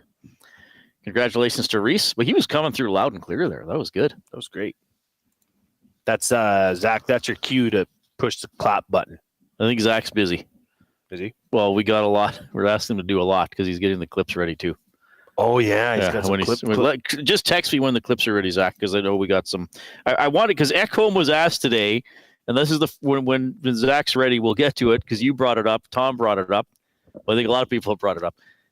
Why do you guys need to feel cornered before you really get playing? And that's probably somewhat of an oversimplification because this team with McDavid and Draisaitl on the roster has, as I said, they have started seasons well. But, last year, terrible. Stanley Cup final, terrible. Started the Vancouver series, blew a lead. Lost game 1 to Los Angeles, stuff happened. When would you say that the expectations became real? Like not hope and a prayer. Would it be last year or the year prior? For them to be a playoff team or a cup contender? Cup contender. Thank you, Zach. Thank you, Zach. I think the year they lost to Vegas, they were a cup contender. When I have never seen, now I only see them publicly in a media player relationship. So last year. But when they lost to Vegas 2 years ago in 2022, yeah, and they did their postseason, they looked dejected. And that was a good team. That team. That was the year Vegas cruised to a Stanley. Well, not cruised, but they handled that. Well, they beat Florida. That was the Stanley Cup. They beat them 9-3. Yeah, maybe. I mean, who knows? Dallas was good, but that was a big series. No, I just think, I say this all the time, and I know the pain for the fans is still there. We are far removed from this franchise being terrible. I think the expectations are high and should be high. All right, so here's Ekholm's answer today. Do the Oilers need to feel cornered before they really start playing? Well, it's certainly not my will to do that. I'd rather be 3-0 right now, but that's not the case. We obviously know we can be better in here, and whether we'll be in a corner after 3 games or not, that's up to you guys to decide. But I look at it as the way is we're building a game. We're trying to get better every game. I think that we've seen glimpses, but obviously we need to string more minutes together where we play a solid game. I think they feel, and I do think there's some justification to this, I think they feel like they've played well at times in each of the 3 games. Sure. But then when they've had a lull, it hasn't been, we got moderately outplayed for 5 minutes. It's like, we just gave the puck away for 14 minutes straight and watched the other team shoot and left them wide open. It's been the big mistakes. Would be a pretty fair assessment, though. Yeah. I think that's nailing it on the head, but obviously, as we all know, that's not good enough. Yeah. No. Yeah, I don't know. This whole, why do they do this? Why do they start? I don't know. I mean, it's... I was going to ask Tom that, to be honest with you, Reid. I'm sorry. But then I said, why am I going to ask this question? Because nobody has the answer. Nobody knows why. Those players don't even know why. Well, and that's it's a funk. Because some of the, yes, and there are slumps in which you just don't feel right. And that's why I said back to that one poster in the Nasty Chat, I don't know if you can just say, oh, the work ethic. Oh, they're late. I don't know. I haven't watched the Oilers this year and thought they're not working hard enough. I thought they're making bad decisions. I thought they've looked like they're lacking confidence. I thought they've looked disjointed. But to me, that's not laziness or work ethic. Maybe that listener would bundle that all together. But I personally would separate that. But it is. I mean, look. I hate to get overly philosophical, but I will anyway. I mean, we all as human beings have days where we get up and think it's going to be good, and then we reach noon and it's like, I just don't feel good today. I slept well. I did my routine went well, and now I just can't do whatever my job is, or I'm just stumbling through the day. And then in pro sports, you add in the other factor that there is a team of big, mean human beings on the other side who want to beat your brains in and win the game as much as you do. Yep. And I'm not trying to make excuses for the Oilers. I just hope it's a slump that just happens to be magnified because and even Ekholm said this after the interview ended. He just shot the breeze with me and a couple other guys for about a minute. And he actually said that if this is mid-December and we're going from 7 losses to 10 on the season, oh well. But if we don't have any wins, we don't have anything built up. It's all about perspective with this 0-3, and if they rattle off 3 in a row, 3-3, 5. Oh, they're a 500 hockey team. Okay, trending the right way. It's just because that is the question. Is the more pressure there is, it seems like the more puckered up there, what gets. Well, and I also think you do have to factor in who they lost to. I realize Chicago, I think Chicago beefed up on last year's team. I still don't think they'll be a very good team. And then losing to Calgary is always painful. And Calgary's 3-0, and they've scored 16 goals. I don't think that's going to last. Again, I don't think Calgary is going to be a playoff team, but they've banked some points, right? Right now, everybody in the division is chasing them, except for Vegas, who are also 3-0. So, well, and we'll see some notable teams that are 0-0. Nashville, Colorado's 0-3. Nashville, my Stanley Cup pick, is 0-2. Carolina's only played a game; they're 0-1. Tampa Bay's only played. Oh, Tampa Bay had the game postponed as well. I hope it's a situation, maybe a play like the Corey Perry play counts, or Arvidsson has his butt in the crease and it doesn't get challenged for video review, and you feel like you got a bit of a bounce, or you have a 1-goal lead and stretch it to 2, or get through a tough period tied and then come out and turn it around in the third period, because all those things they haven't done. They've only had the lead once. They didn't extend it because of the Perry disallowed goal. I hope it's a situation where maybe, at least offensively, and I know there are things they got to clean up in their own end, but at least offensively, where the dam breaks. Okay, one goes in. Maybe, and imagine even that. Remember that Chicago play? I thought that was puck over the glass. That would have given them a 5-on-3. Maybe they get something like that. They get a 5-on-3. They get a power play goal. They score on both halves of it, and they start to feel like, okay, there it is. Well, I can loosen up a little bit. Exactly. Stop gripping the stick so tight. Take a deep breath. Have something go your way. Because good things will happen. I do think there's something mental to this. Of course, I don't think the roster is as good as last year. Yes, this might be a problem. This. But I do think it's something mental, because a lot of it is the guys who have been here a while and who have performed at a high level aren't clicking. And if we knew why that happened, we would open up Jay and Reid's sports psychology and make millions of dollars fixing every athlete with a snap of the finger. And I know people don't want to hear that, because I get the argument, well, they're professionals. They should know. They should always be ready.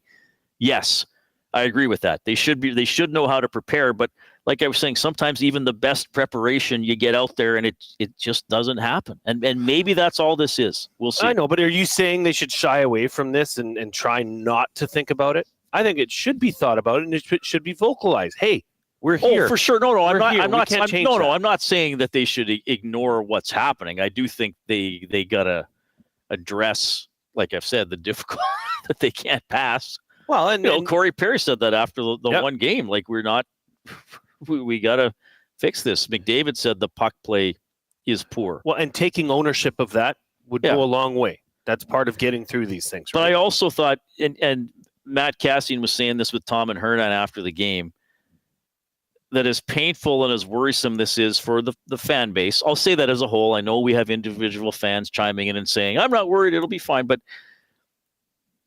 Cassian was saying the players are the least panicky about it because they can do something about it, right? And I know why we used to get that on Overtime Open Line all the time. Well, why aren't the players madder? Why don't they, how dare they go in public and go shopping? They should just be sitting... Because they got to practice. They can do something about it. They know what they have to do. They can put the work in and do it. They can take action as opposed to just stewing it in their brains all the time. No. Does any of that make sense, or should I stop talking? No, it does. I don't think it's a negative thing to have, the mental side of things come up and be talked about. Is this how do they deal with it? Well, you deal with it by dealing with it. Right.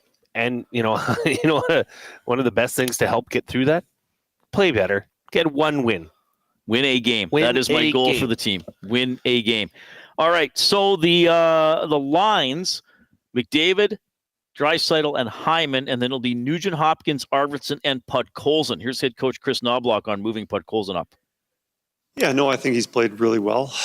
He's done a lot of good things. Offensively, he's had his chances, but also gives us a little more, his physical play. And we need a little more of that, and he's been providing that.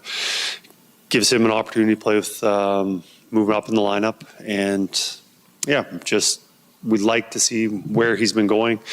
Now, that's going to fluctuate. He's going to see his ice time increase a little bit, but it's not going to be drastic. Well, and that's one of those things. He could be back on the fourth line and hardly playing by the start of the second period, depending on how he plays.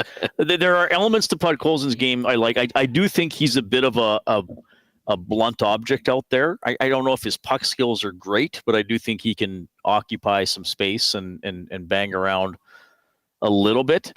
Like we've been talking about, he did get 14 goals that 1 year. Maybe that's going to be his high end early in his career. But I guess with the way things have been going, you can almost draw the lines out of a hat and see how they're going to do. Well, is this rewarding, Podkolzin, Reid?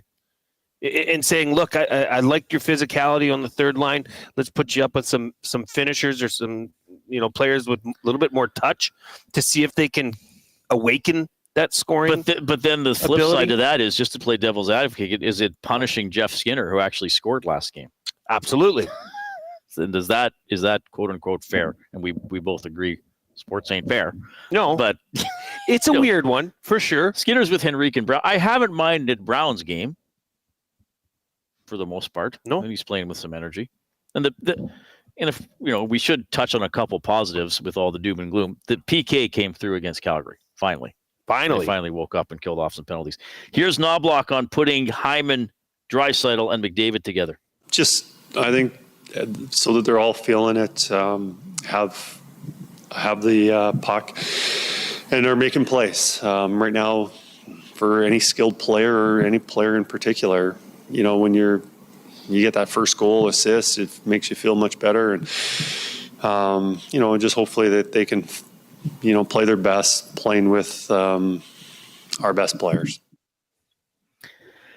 Yeah, well, we'll see, right? That's a big debate. Is when do they wake up? Is it a detriment actually to have those guys on the same line? We'll see. If they go out there and play 18 minutes 5-on-5 and Philly's on their heels the whole time, and that helps the other lines come out and build, then I guess it's worth it. But I think you're looking for a spark here. Fair to say? Get a spark, get a catalyst, and then the shuffle can go back to developing that second line with Draisaitl at center. Right. That's the end goal here, because that's what's needed to have a team that you can take it and put into a playoff run is front, top 6, top 9 scoring. Yeah. Okay. We will have some final thoughts and our goof ups. I had at least one that I can remember. I think I had another one. First, the Coob with a sports update for Wheelers RV.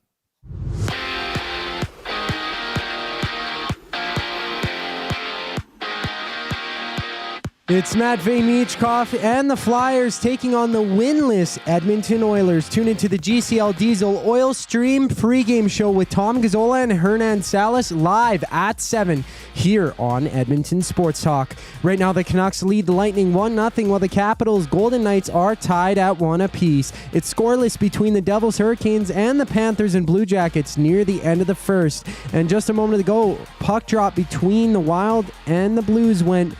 Later, the Kraken play the Preds.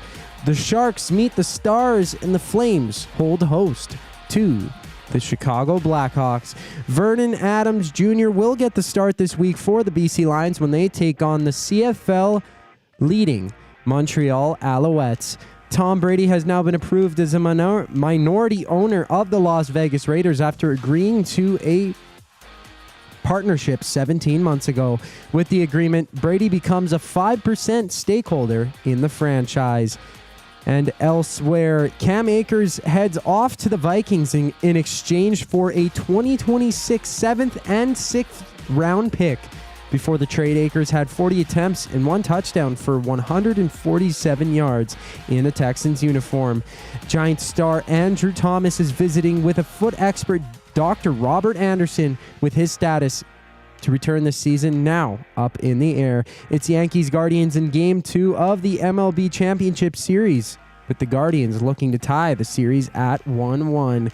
This sports update has been brought to you by Wheeler's RV and Boat Storage. Conveniently located 5 minutes east of St. Albert, Wheeler's RV is your safe and secure place to store your RV, boat, or whatever it is you want to store.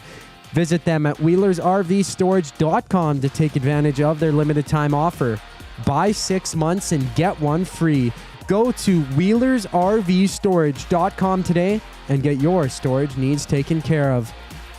Just after the break, it's the final segment of today's edition of the Reid Wilkins Show. I'm Zachary Kubish, and you're up to date.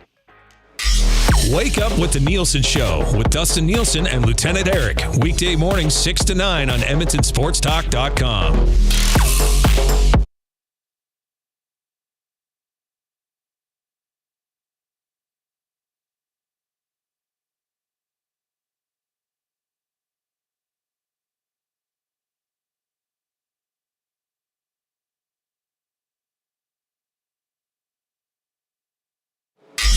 Wake up with the Nielsen Show with Dustin Nielsen and Lieutenant Eric. Weekday mornings 6 to 9 on EdmontonSportsTalk.com.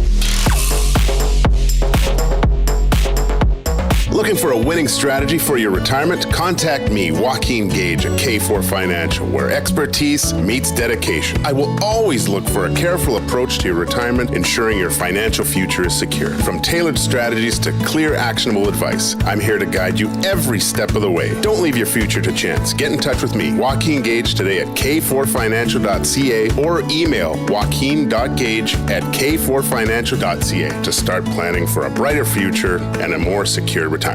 A&W has a deal for you. What's better than one A&W Mama Burger made with a perfectly seasoned grass-fed beef patty topped with pickles, a slice of onion, ketchup, mustard, and teen sauce served on a toasted sesame seed bun? 2 Mama Burgers for only $9.99. You can enjoy 2 of these delicious, mouth-watering Mama Burgers for only $9.99 at participating A&W restaurants in Edmonton, St. Albert, Sherwood Park, and Devon. What a deal! And to make it even more convenient for you, most A&W drive-thrus are open 24 hours. Edmonton Sports Talk delivers a mass audience of key, influential customers to your business, all while you associate your company brand with the biggest names, the hottest sports news, and teams from every league around the globe. Oilers and Elks, NHL, NFL, Major League Baseball, and the association, Formula One, soccer, golf, oh sweet mama! The excitement is palatable on Edmonton Sports Talk. It's where fans go to get their sports fix and where our partners find the most loyal consumers. Contact us today and see how our team on Edmonton Sports Talk can score the biggest goals for your business. With various advertising options available, email business@edmontonsportstalk.com or head to our website and send a message at edmontonsportstalk.com.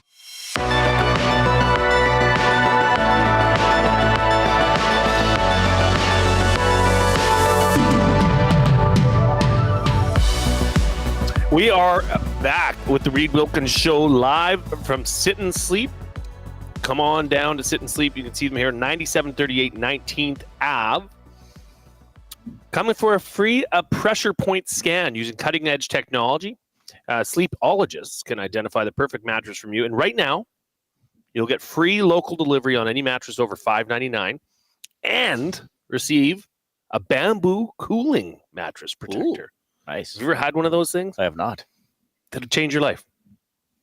Are you you like to sleep cool or hot? Does Reid like it hot? Cool. Then the bamboo mattress protector is for you. Okay. So come on down and see them. They're right beside Planet Fitness, and their grand opening celebrations are still coming in. Join us here this Saturday for that celebration at Sit and Sleep. Awesome stuff. Grand opening continues. It's never. You know what? Let's just keep this thing going, Reid. You and I will just come back here every day. Might as well just move in. Hey, one day at a time. Right.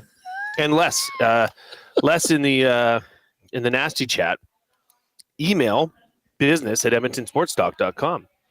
If you, the reason I'm saying that is, he said, is there any situation imaginable where Reid and Jay would be live on location in a Calgary business? Well, one day at a time. Yes. Never say never, Les. Never say never. This is a great point here. Kind of to what, your devil's advocate thought was there about Jeff Skinner. This is from Roe Nelson. Why reduce Skinner's ice time? Oilers' best top six forward so far, and replace him with a Vancouver bust who hasn't earned the fourth line role gifted to him by the new GM to save face in panic after losing Holloway.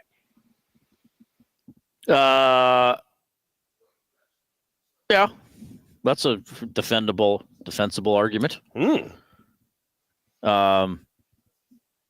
you? How long? I mean, now I don't know if Jeff Skinner's been the Oilers' best top six forward. I still like Arvidsson's game a lot. Yeah. Skinner had a better game against Calgary, and he scored, hit the post. He shows how he can get his shot off at times. How long? I was curious. He was the one kind of going down, so to speak. Right. How long do you think until this Broberg Holloway talk goes away? Well, people still talk about Taylor Hall, Adam Larson trade. So people still talk about Gretzky going to Los Angeles. Do you think this has the ramifications of that? No. I think now it's easy to point the finger at that. Well, I mean, it's all winning, right? Yeah. Because I hope people will remember this. The first year Adam Larson was on the team, he had a better season than Taylor Hall and played really well. Right. And then the next year, it was the next year or 2 years after Hall won the MVP, and I think Larson had some injuries. Well, who do you think who do you think's developed better in their career? Adam Larson, by far. Adam Larson's a more desirable probably player. Had a better. That's a really interesting debate. Who's actually been a better player? You don't think Adam Larson is more desirable right now, given that he is a top pairing what he plays, for the role he plays. He plays defense. I mean, he never really had much of an offensive upside. Than Taylor Hall, but Hall won a Hart. MVPs mean nothing, says Jay Milne. No, I don't mean that. I just don't think it's comparable. Right now, who would you sooner have on your team? I would take Adam Larson, all day, oddly enough. Yeah. Funny, though. Who would have thunk? I mean, Larson as an Oiler was actually pretty good when healthy, and then he obviously went through the tragedy of losing his father while he was here. But, I remember hosting when that trade happened and talking about it. And I said, well, the one upside is that I can't remember what the contracts were, but 4 years from now, you could have two defensemen, Larson and Klefbom, with several hundred games under their belt and still only in their late 20s. Yeah. And then Klefbom got hurt and didn't want to keep playing hockey, and Larson left in free agency. Yeah.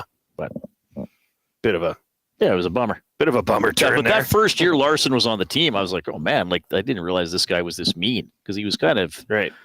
Boy, the Oilers can sure use that right now. Anger.